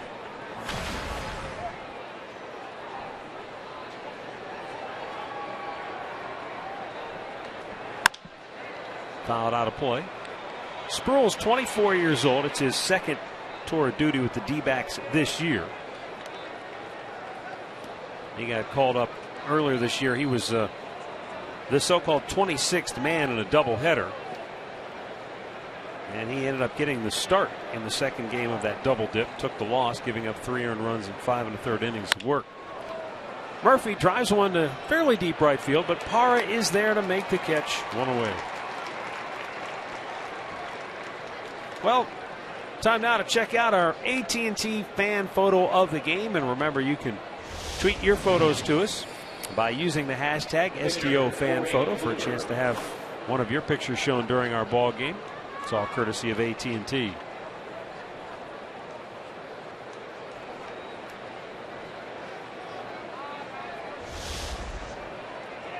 Corey Kluber, first major league hit his last time up.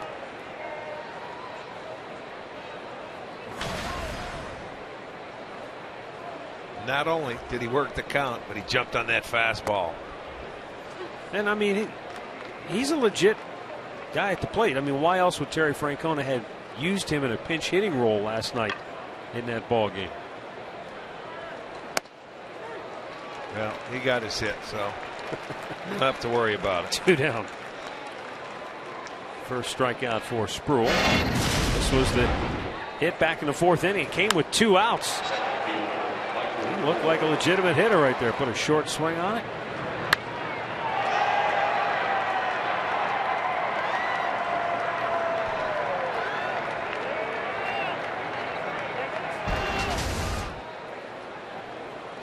So with 2 down, top of the order, Michael Bourne. Bourne tripled his first 2 times up tonight and scored. Then he drew a walk to load the bases back in the 4th inning.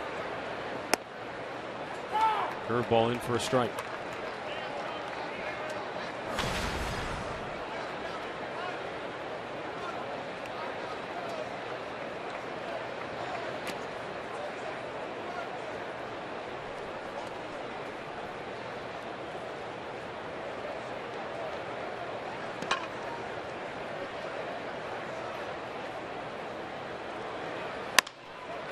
Line to the third baseman Prado, and the Indians go 1-2-3. Middle of the 6th in Phoenix. It's the Indians 4 and the Diamondbacks nothing.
Indians out in front 4-0.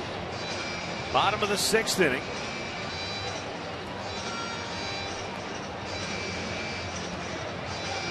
And is that Sproul? He's going to bat here, huh? Yeah, well, I didn't think he wanted, after the use of their bullpen last night, he had to have somebody come up and I would think give him a couple of more innings. He's gonna hit.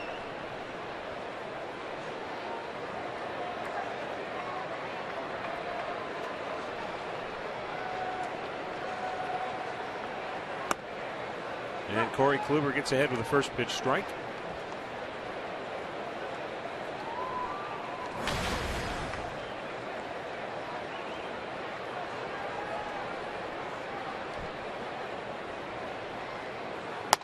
Be curious to see how Terry Francona plays this tonight. Even if Kluber, or unless he has a really quick inning here, he's going to be right around 100 pitches at the end of 6. He might want to try to push him through. Yeah, he's going to get 7 from him. He has stress-free innings. I don't think that pitch count matters right now. Even with the off day tomorrow, with as many guys as he had to use, last night. He just, unless he really has a long inning here, I would expect to see him go 7. Now the 1-2. Back by Sproul.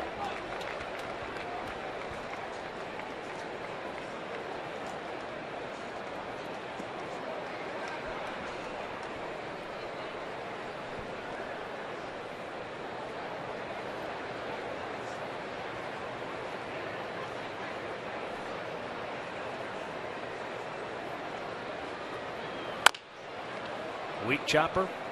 Gets by Kluber. Bare hand grab by Kipnis, and the throw to first in time.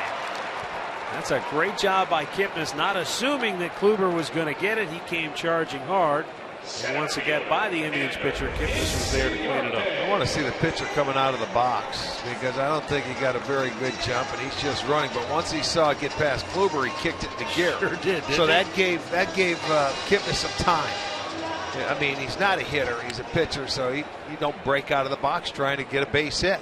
But boy, he sure did after he saw it get past Kluber.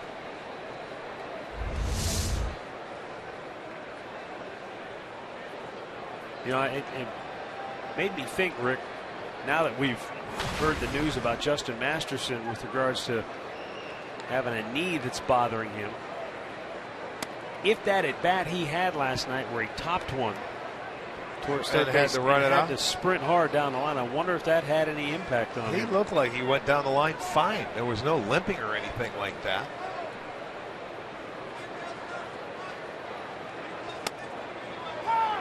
But I just wonder if that had an normally impact on if nobody knows, and he's had a knee issues and he hasn't told anybody about it, then that's his fault.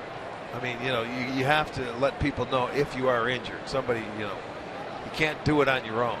You need the training staff or the medical team to observe. But I mean, he got down the line, I thought, very well last night. Look at it, puts his head down, nice, steady, runs through the bag. He didn't force anything. I didn't see a limp. That looked pretty good to me.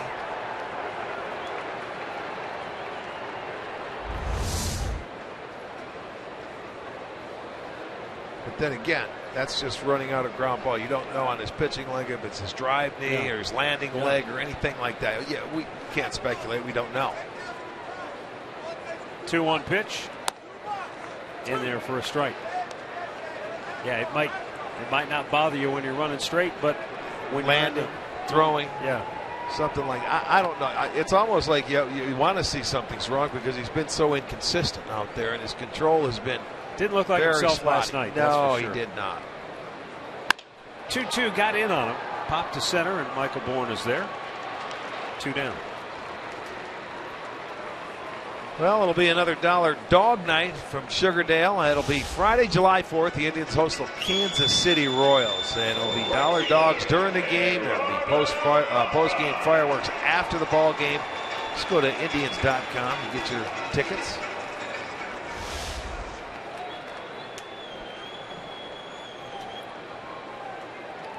Gerardo Parra 1 for 2 on the night. Singled in the first, struck out in the third.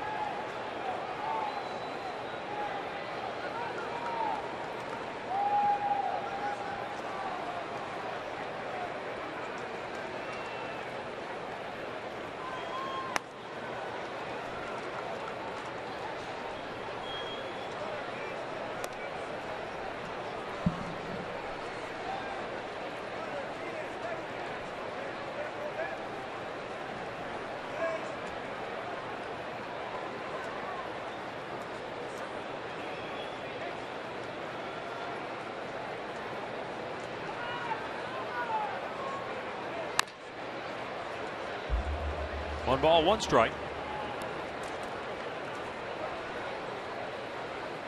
Indians will be off tomorrow, and then a 3-game weekend series with the Mariners will commence on Friday night in the Great Pacific Northwest.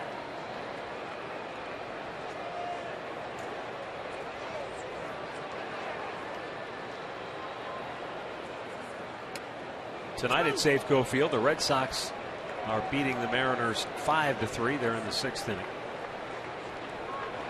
Seattle's been playing some pretty good baseball. They've been getting some really good pitching. Yeah, they have some good pitching. Not that that's unexpected, right? When you've got Felix Hernandez and Iwakuma. You know, they've won 5 straight. They're 8. Struck him out. 10. There you go, Klubs. Corey Kluber with his 6th strikeout of the night. And he mows him down 1, 2, 3 here in the 6th.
Four to nothing in favor of the Indians as we go to the 7th inning here in Phoenix, and you get a look at Chase Field from our Panini's Overstuffed cam.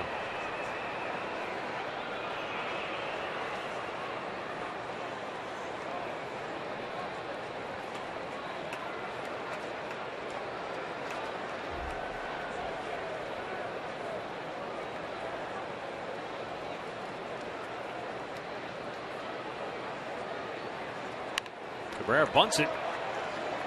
Sproul fires to first, and he got him.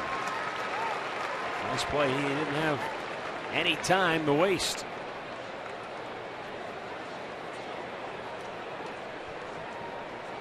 Well, Cabrera just put it a little too close to the pitcher and not close enough to the line where he was able to come back and make the adjustment and get him by a step. A little more to the line, and it would have been a right idea, but Cabrera will go down for the 3rd time tonight.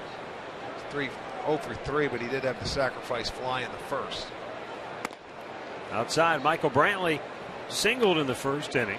Drove in a run with a ground out in the 3rd, and then he blasted a home run to deep right field in the 5th.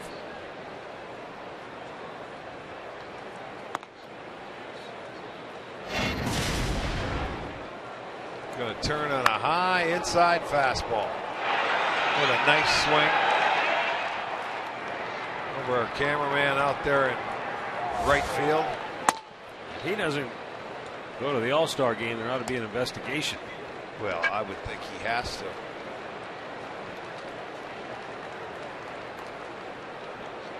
He's had really a solid year all the way around. And I recognize too, outfield can sometimes be difficult because there are a lot of good outfielders. Yeah. He's having a special year among the league leaders in batting average all season long. Well, his on base percentage is up there. His RBIs, his BA. He's going to have 20 doubles here, and he's played a great left field. Assist wise, he's really been solid on both sides of the baseball.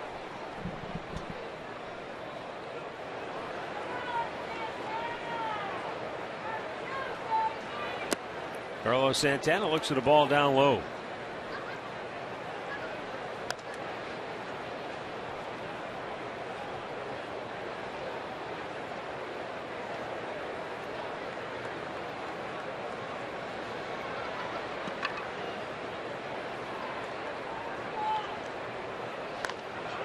Well, as if a 1 hour and 9 minute rain delay wasn't enough, the White Sox and Orioles have gone to extra innings. They're in the 11th inning now.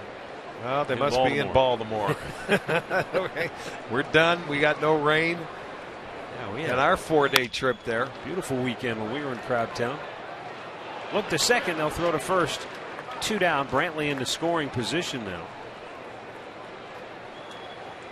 Coming up Thursday, July 15th. Baseball's best will gather in Minnesota. We certainly hope Michael Brantley will be there to represent the Indians. It's the All-Star game. Our special coverage begins at 4:30 on Fox Sports 1, and then the All-Star game at 7:30 only on Fox.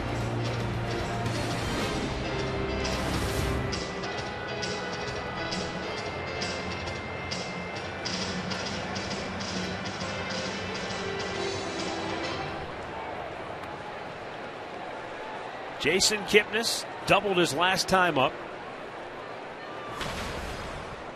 Michael Brantley in scoring position now.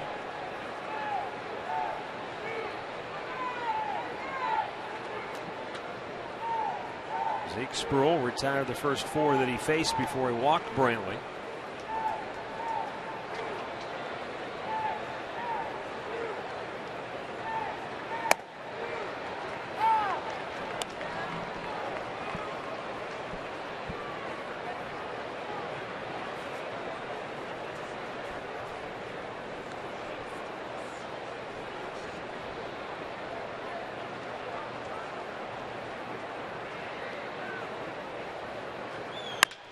Inside the bag at third, a fair ball.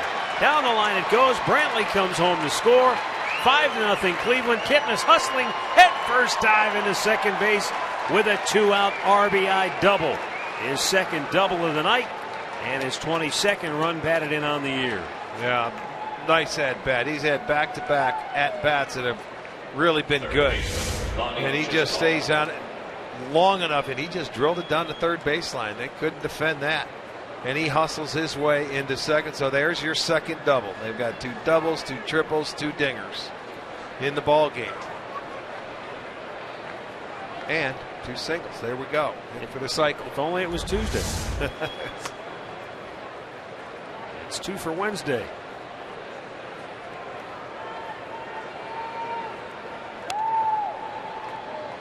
But you like to add on. That's nice. Right in the middle part of this game, going into the late part of the innings. Make it a 5-run ball game. Especially a 2-out base hit. They're great at any time in the game when you get a 2-out RBI. Nothing wrong with a big inning, but it's nice to see the just persistence of the right. offense. No, big innings are nice. I mean, you can have them, and they can take you away from a ball game and put you up where they're not going to come back. But you always like to add on. It just keeps that team and puts them down a little bit more when they're at home.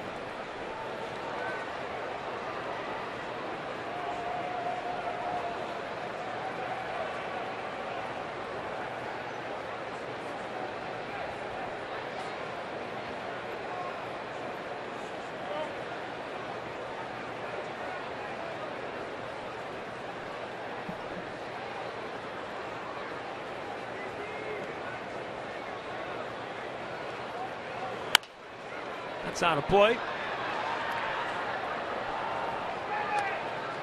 And the count 1-2 on Lonnie Chisenhall.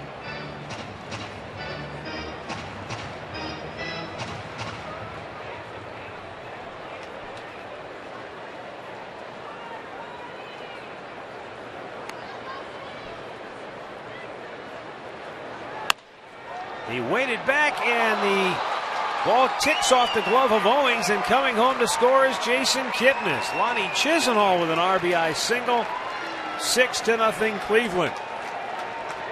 Boy, he waited nicely on that off-speed pitch, and then just glancing off the edge of the glove of Chris Owings. Yeah, he made a nice attempt at catching this ball. He just wasn't tall enough or ran out of glove. But you see, you get that first 2-out base hit, and then they just seem to follow. Makes it that much easier. Look at the timing. Great effort off the edge of the glove. So Chisenhall with an RBI single. keeps it going. 2 runs in this inning. And it's a 6-0 ball game. And Yan Gomes takes a strike. He homered in the 2nd inning. 1 for 3 on the night.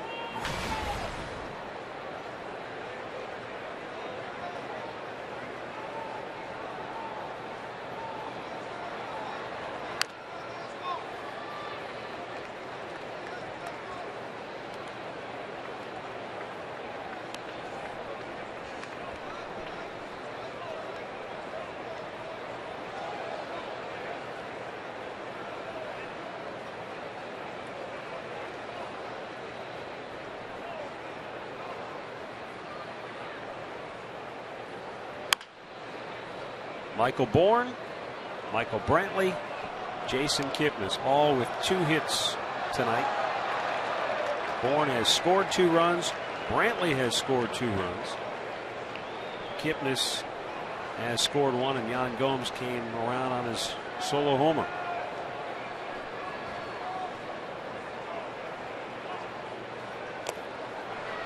Strikes out to end the inning. And we'll go to the 7th inning stretch with the Tribe now in command, 6-0.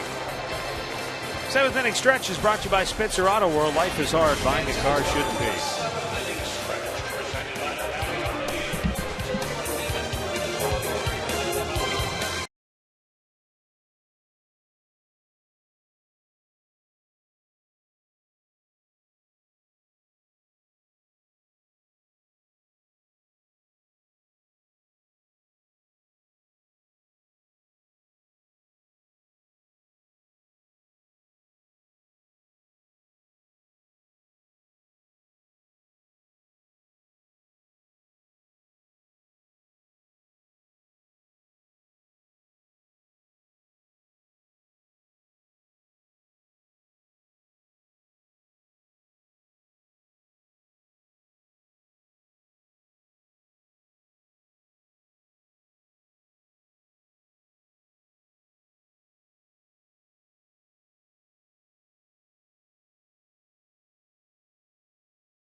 Indians with a 6-0 lead as we head to the bottom of the 7th inning. Remember to stay tuned for Indians Live, brought to you by Conrad's Tire Express and Total Car Care. It's coming up after the game. Corey Kluber back out here for the 7th inning. He's got the 3, 4, and 5 hitters for Arizona. Action in the Indians bullpen as Kluber will begin the inning at 98 pitches on the night. Well, he went 7 innings in his last start against Detroit. Gave up 8 hits, just a couple of runs. They just didn't score for him tonight. They were able to put it 1, 1, 1. They kept adding on. They gave him a couple of runs early, and Kluber has been able to just be himself out there. He's pitched a dandy. He's only given up 4 hits.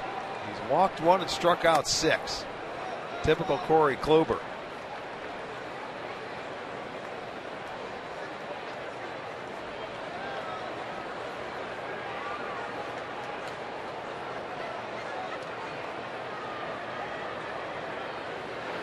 Swing and a miss. That fastball had some sink and some movement. And again, here you go. He's right at the century mark. 100 pitches, but 65 strikes. 65% strikes. That's how this guy does it, folks. He goes out and he pounds the strike zone. Swing and a miss. Cut fastball just has so much movement on it.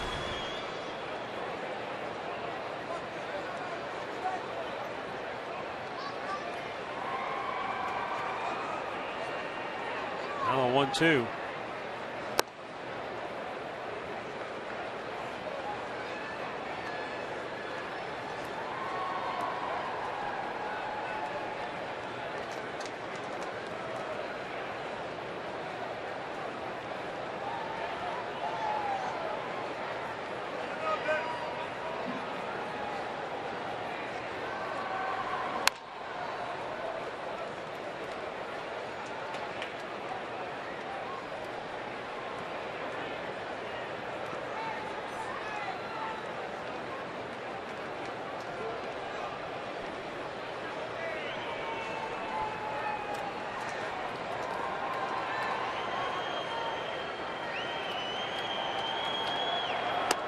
Strikes him out again. Third time tonight that Kluber has fanned Paul Goldschmidt. 7th strikeout for the Indians right-hander. And as promised earlier, it's Miller time, brought to you by Miller Lite. Corey Kluber has been exactly what Terry Francona needed here tonight. Yeah, no doubt. And Kluber, the offense supported him, and he not only pitched well, he got his first major league hit, a single to left field. He's done it all tonight.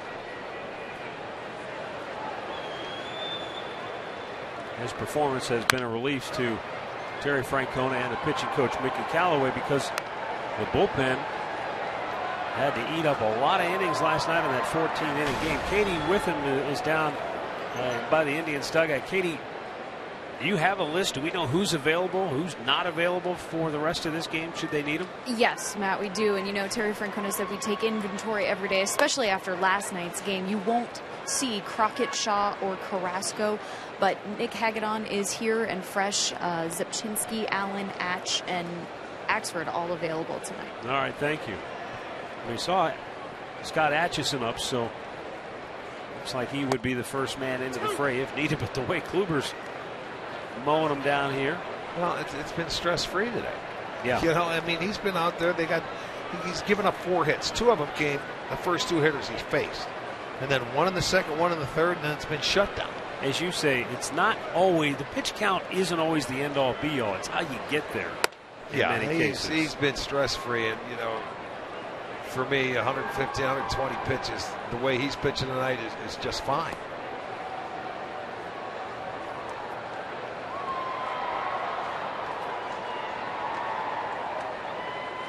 Boy, this is the bullpen, of course. He went too far. And and he tagged him. That's another strikeout. Yeah. Number 8 for Corey Kluber, as Montero begs to differ with Chad Fairchild. That's 3 straight strikeouts for Kluber as well.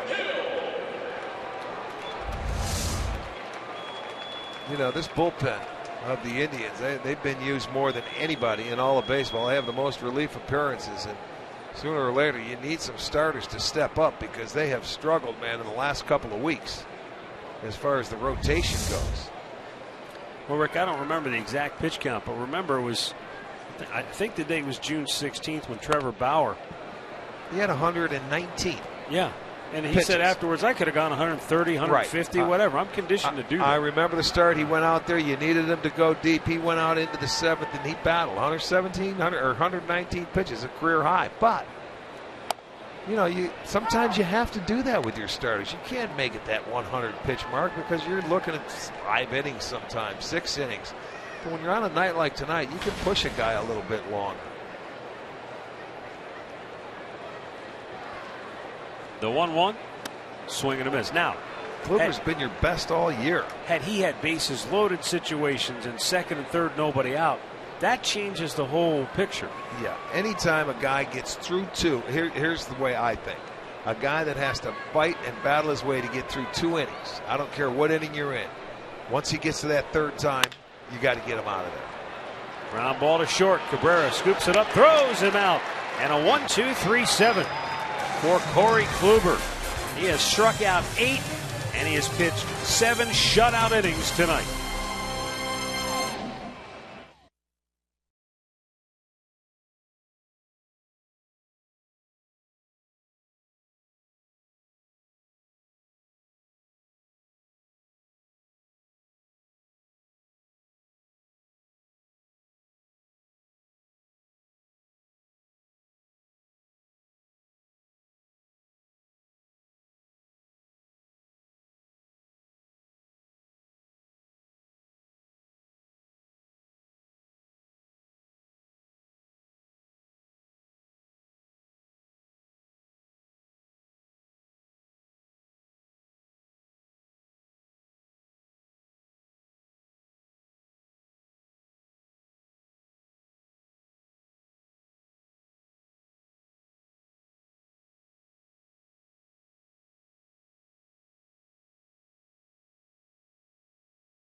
Indians and may not be reproduced or retransmitted in any form, and the accounts and descriptions of this game may not be disseminated without the express written consent of the Cleveland Indians.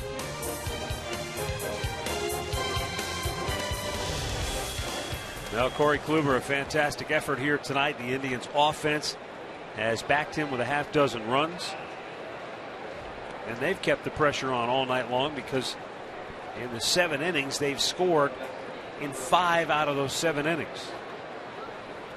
David Murphy will lead it off. He's 0 for 3 tonight.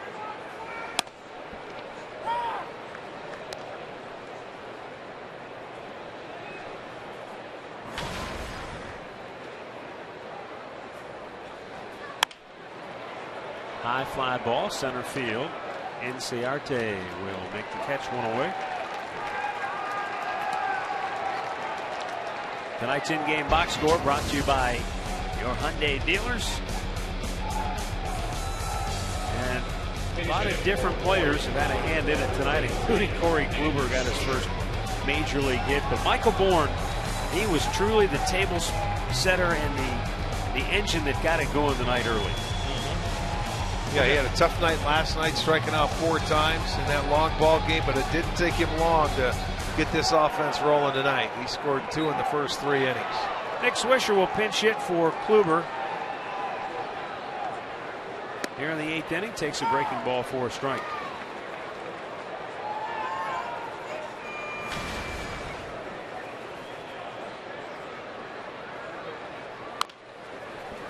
Fouled over toward the Indians dugout.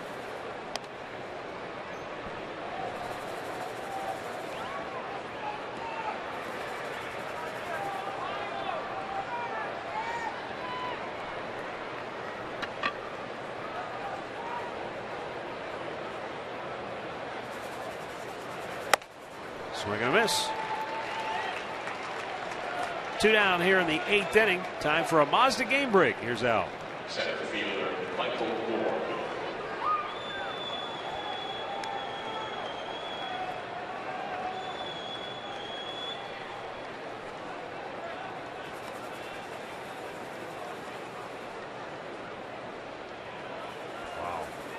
All right, thanks a lot, Al. White Sox bullpen has given it up a couple times in that series in the 9th, haven't they?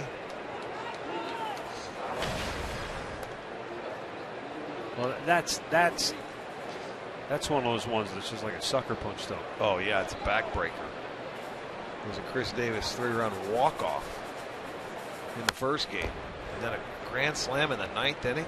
Ouch.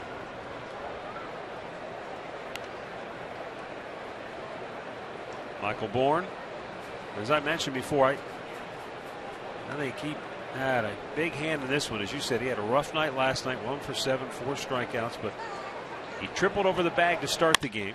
Look at that. And he shoots one the other way here for his 3rd hit of the night. This is how it started. This is how the game started. Right over the bag. And down the line. They were looking for a call, but he was cruised and it was in play. And then the second one, he gets another fastball inside down into the corner, and he didn't hesitate to go to 3rd. A couple of stand-up triples. I think we have to go back to 47 since the last time an Indians hitter hit back-to-back triples. Yeah, that was 49 a long time ago. Late Dale 40s, Mitchell. yes. Cabrera grounds it to short, and that'll end the inning.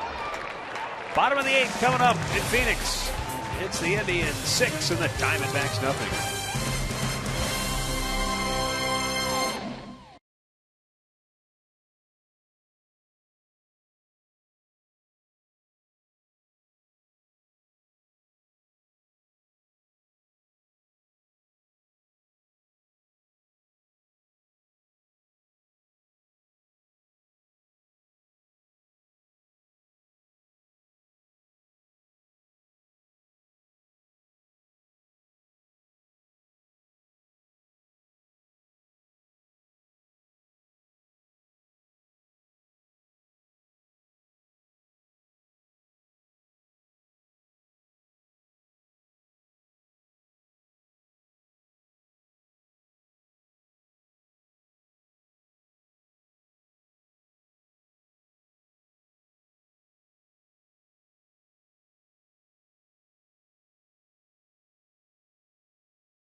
Join Joe Hayden and his friends on Thursday, July 17th at Classic Park in Eastlake for a celebrity softball game.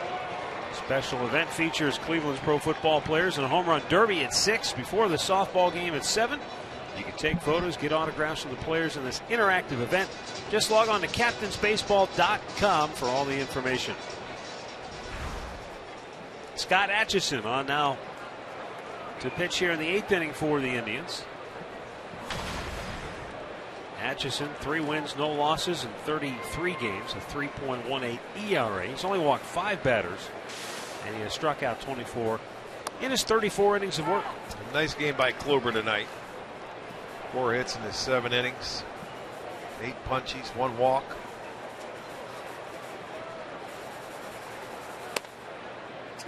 At the knees, a strike called. Martin Prado has struck out and walked. Kluber retired the last 8 batters that he faced tonight. And when you think back, Rick, Diamondbacks haven't had a hit since the 3rd inning.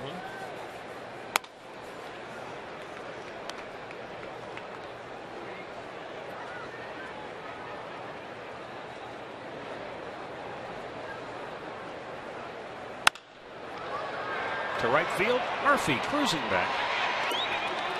1 away.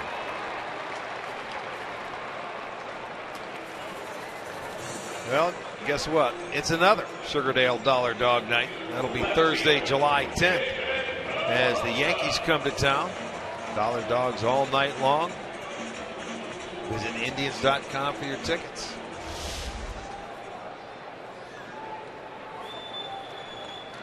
Well, the Yankees, another team, they've just been sort of waffling along around that 500 mark. They beat Toronto tonight 5-3.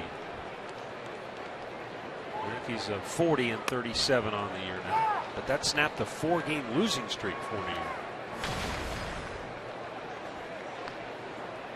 And they're only 2.5 games behind Toronto in the division.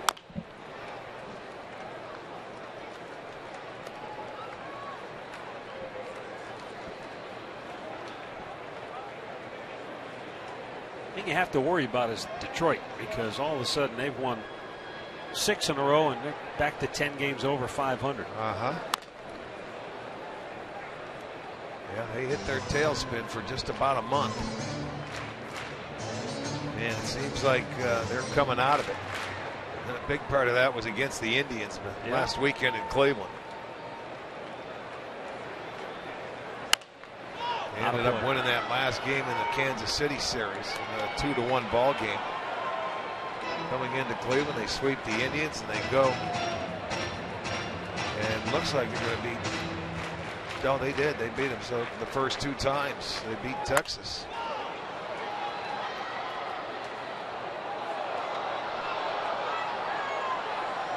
One and 2 the count on Peralta.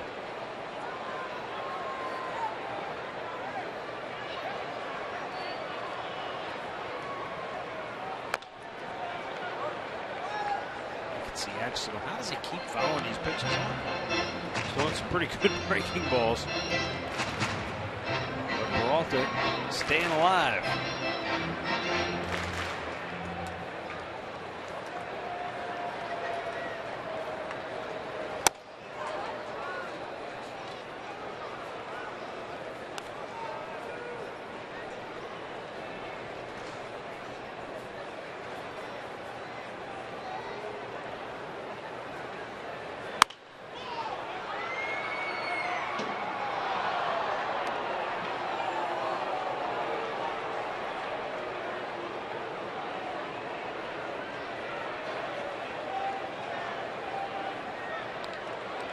Tenth pitch of the at-bat for David Peralta, and the 2-2 is bounced to first. Santana backing up. He'll flip it to Atchison.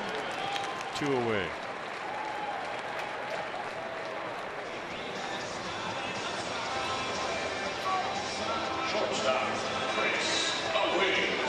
And that's going to bring up Chris Owings, who is 0 for 2 on the night.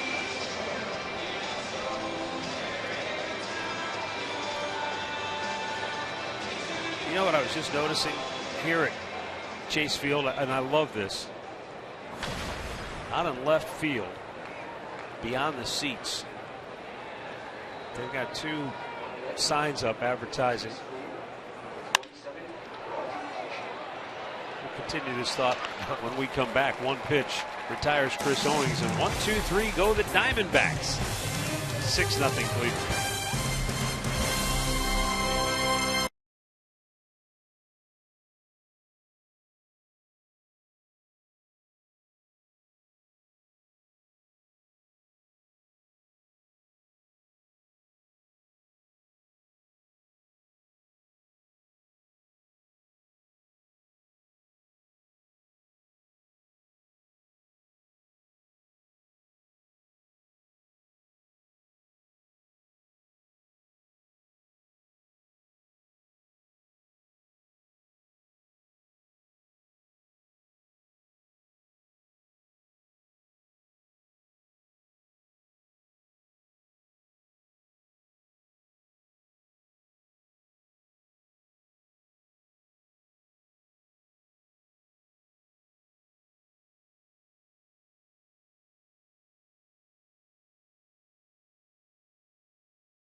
Stay tuned after the ball game for Indians Live, brought to you by Conrad's Tire Express and Total Car Care.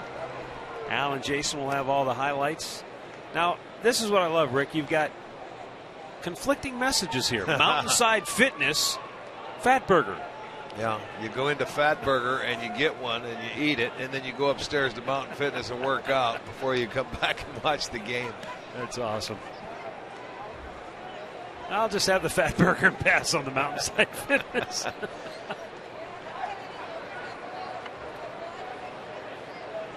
Ninth inning here at Chase Field. Indians 6, Diamondbacks nothing. Michael Brantley leading it off, and he scorches one to center field. And a nice play made by Inciarte. I'll tell you what, Michael has hit the ball on the nose in the 2 games in this series, and there's 3 times he could have hits that he hit right into the tracks of people. The ball looked like it was taking off on Inciarte. Yes, it was. It almost got over his head. He smoked it.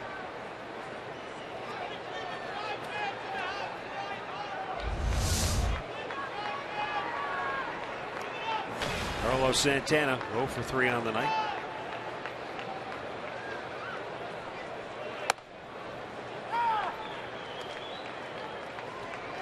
How odd was it for you first time you played in a dome? Kingdom, right? First time? Yeah, I would think so. Yes, that was it. Santana with another ball to center field. 2 down. Look back at our keys to the game, brought to you by Akron Children's Hospital. I'll let you get your thoughts together on that probing question that I posed to you. Kluber, he did go deep. Not with the bat, though he did get his first hit in the major leagues tonight. But boy, what a performance on the hill for Kluber. And the Indians, they spread it around. Everybody pretty much had a hand in it tonight offensively. Bourne, Brantley, Kipnis, all big at bats tonight. Yan Gomes with a home run. So what about it? First time you played indoors? Well, you go inside, and it's almost like playing inside a warehouse. You know, when you go in there, you don't see the sun, you don't see the sky. I don't think it affects you as much as seeing the baseball as hitting or anything. You can pick it up. But it was always AstroTurf. Here's a dome that you have natural grass in. Yeah. So you got to get used to the turf, first of all. And then defensively, sometimes in that dome in Seattle, it was a light roof, and sometimes they had areas that was tough to pick up the baseball. So you could lose it. You could. They had certain spots, but it's a little weird playing indoors. Both here and in Seattle, they've got the dark rolling roof, and it seems like players don't really ever have a hard time picking up the ball. The old Metrodome was a different story. Yes. That was an adventure. Yes, it was.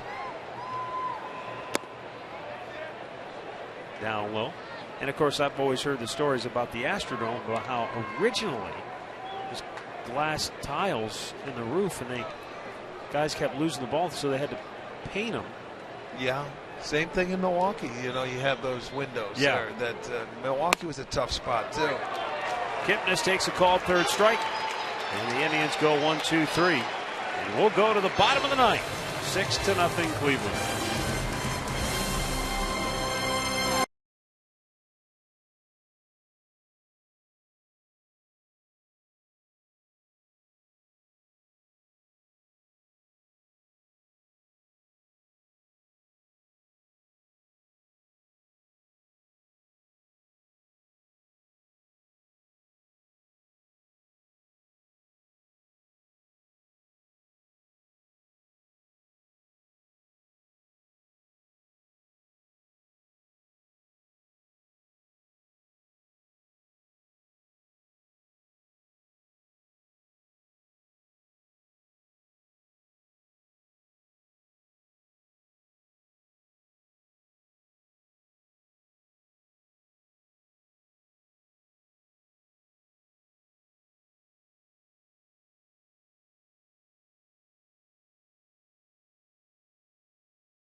Well, the best deal in town for families is the Kids KeyBank Kids Value Ticket. It's available every game at Progressive Field, and each kid receives $15 for free to use on concessions or merchandise. Visit Indians.com/kidsvalue and purchase your tickets today.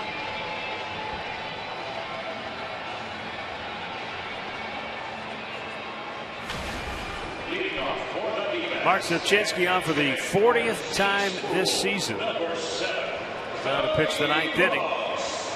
And we'll get a pinch hitter, Cody Ross, to lead off for Arizona.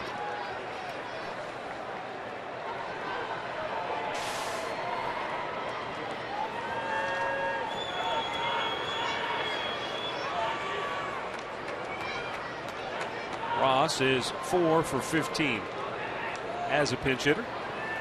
Breaks his bat, right back to Zipchinski. One pitch, one out.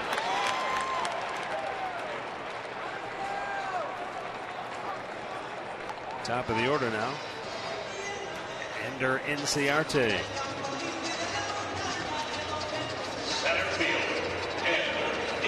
He's gone 6 for 10 in the series.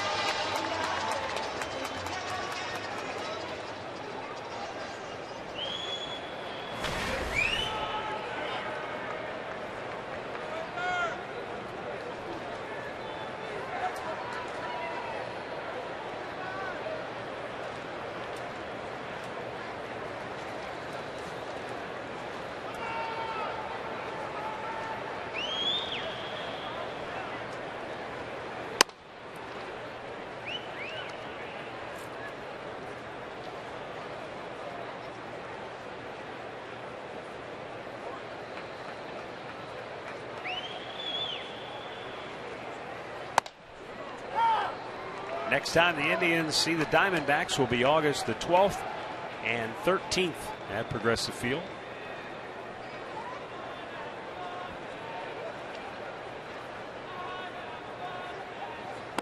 Swing and a miss. It's 1-2.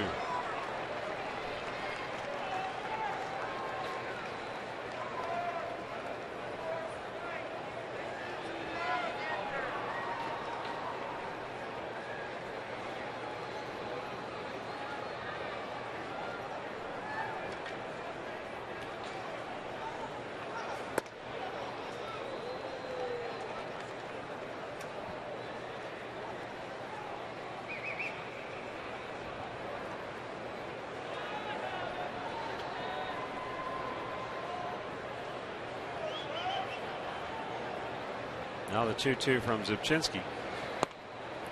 Able to lay off, full count.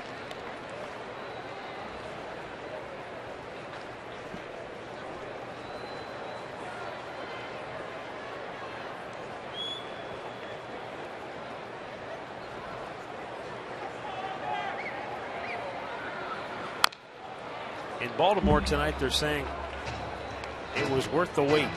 1 hour, 9-minute rain delay. And then they went extra innings thanks to a grand slam by Nelson Cruz, and they end up winning at 5-4 over the White Sox. Okay. Chicago has now lost 8 out of their last 11. Zipchinski walks in Ciarte. And it will bring up Gerardo Parra.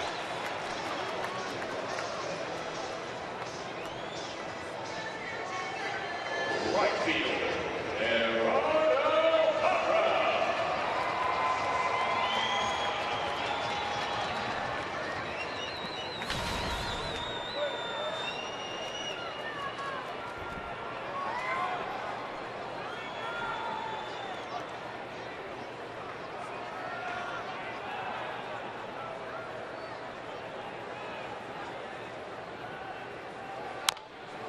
Bounced foul.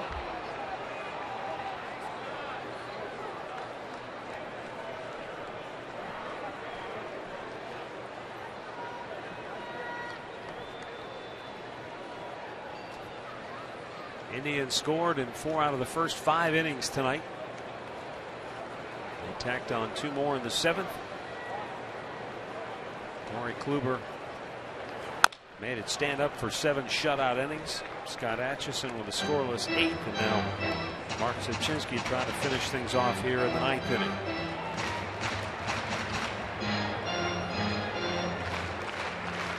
Yeah, there haven't been very many times in the last 2 weeks that the Indian starters have been able to give Terry Francona 6 or more innings. Well, 4 times. Tonight is the 5th, because I think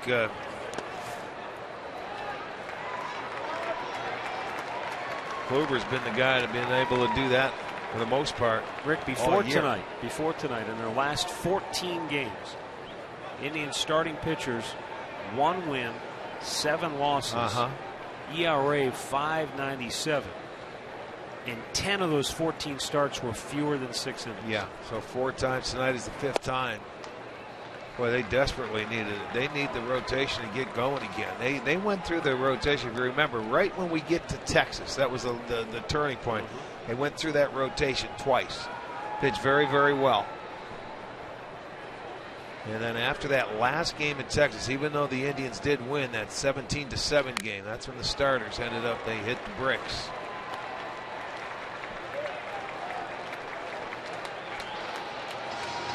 First baseman, 2 down here in the 9th.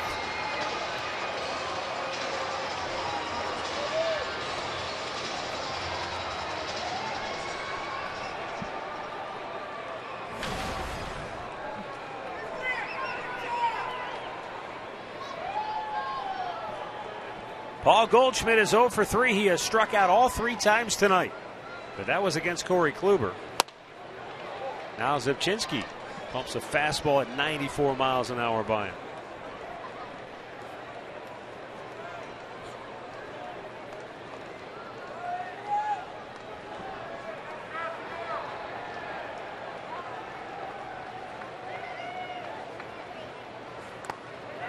And he couldn't help himself. He went around. It's 0-2. And I think what you just said about the rotation, that 2 times through was great. And now the last 2 times through, not so great. Just another example of why this team's been so streaky. When they put it all together, they're as good as anybody. But boy, then they'll go through a stretch where you wonder what happened. That's where what did you it all have go? to find, a level of consistency in this second half to win the series, win the 2 out of 3, and get it rolling. They're going to have to turn it around and win on the road and play consistent like they have been at home. The 1-2 pitch.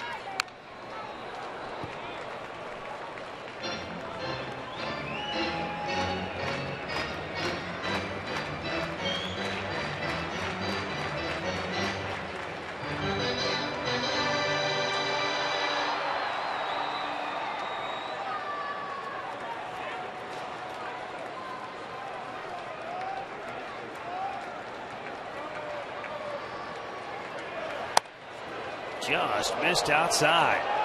And even the hometown folks thought that was going to be called strike 3.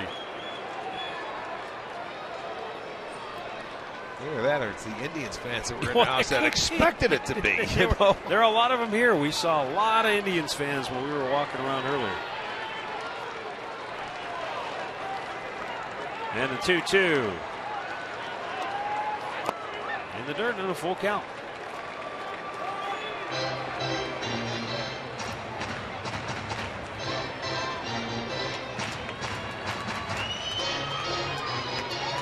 Miguel Montero would be next.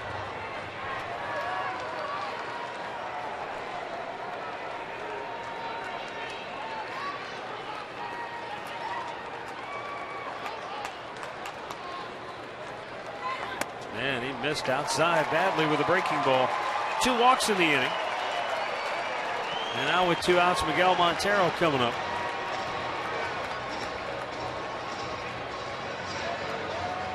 Catcher, Miguel Montero.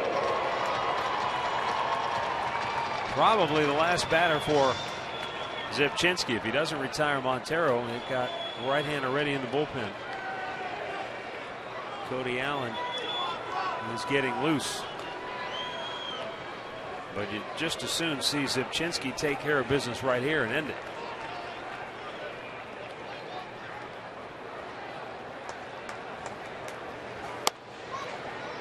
Swing and a miss. And he got caught in between.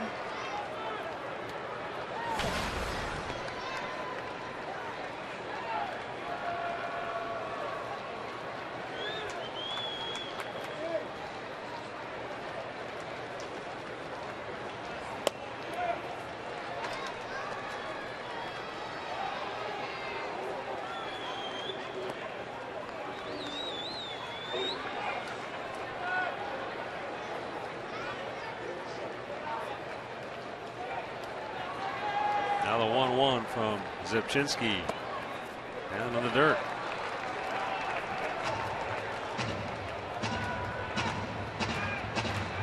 Well, you watch Zipchinski at times rear back and throw a 94-mile-an-hour fastball. Sometimes you think, man, he ought to just maybe use that fastball more often. Well, yeah, and for lefties, you have a 6-run lead. You certainly don't want to walk people, and I know he's not trying. There it is. 2-2. It looks like he's a little frustrated with himself out there. I watched after the last walk, he picked up and threw that rosin bag down very hard. He looked like he was a little upset at himself.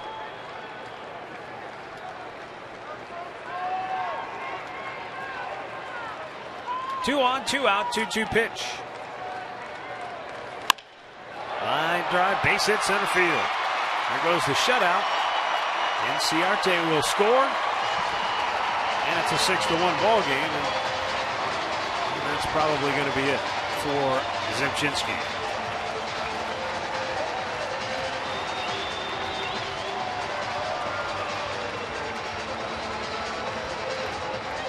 So we've got a timeout here in Phoenix, as Cody Allen is going to have to come into the ball game now with 2 on and 2 out in the bottom of the ninth.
Francona goes to Cody Allen.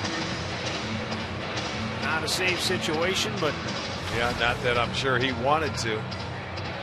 But he wants a win. He wants to get out of here. Well, yeah, with an off day tomorrow, you can bring Allen in. He wanted to get it done without him, but he's going to have to go for one hitter or one out, I should say.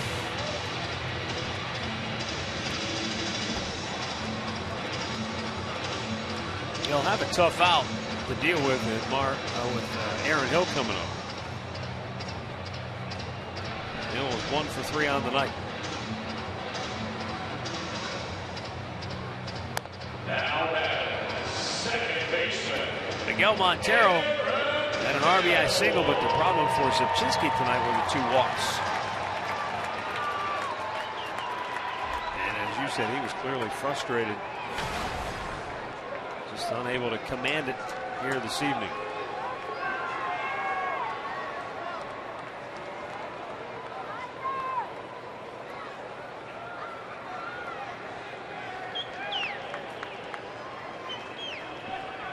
Zipchinski, that was his 40th appearance of the year. This is Cody Allen's 38th. And a fastball strike over the outside corner.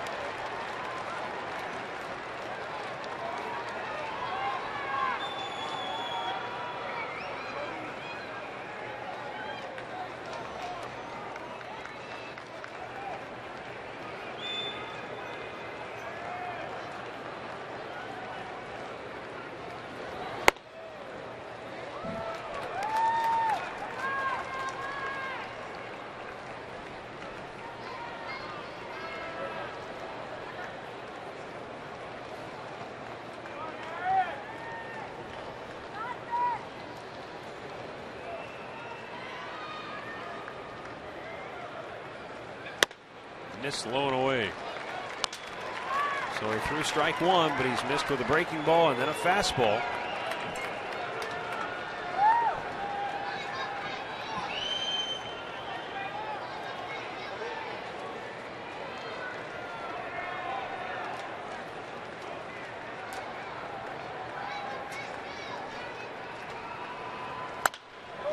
Popped up foul, back out of play, and it's 2-2.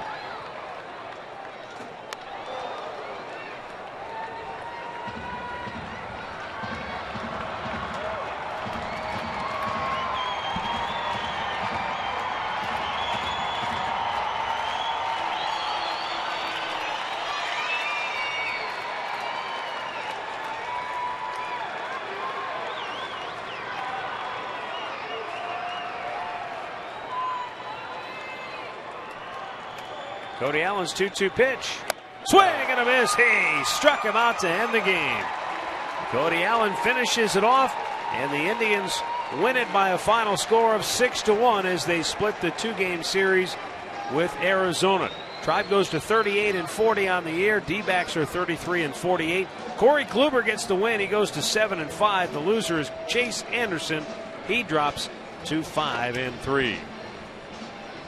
Good night for the Indians offensively as they pound out 10 hits. They scored early and often, kept the pressure on all night.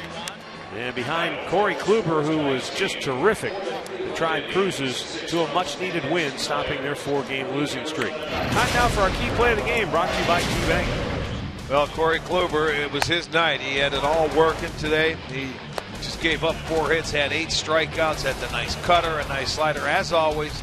65% strikes in his start, and he gave Terry Francona exactly what he needed, 7 innings.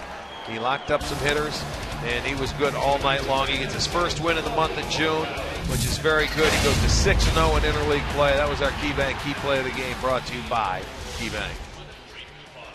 So Tribe a winner tonight by a final of 6-1. Stay tuned for Indians Live. It's coming up next. Katie Witham will talk with Michael Bourne.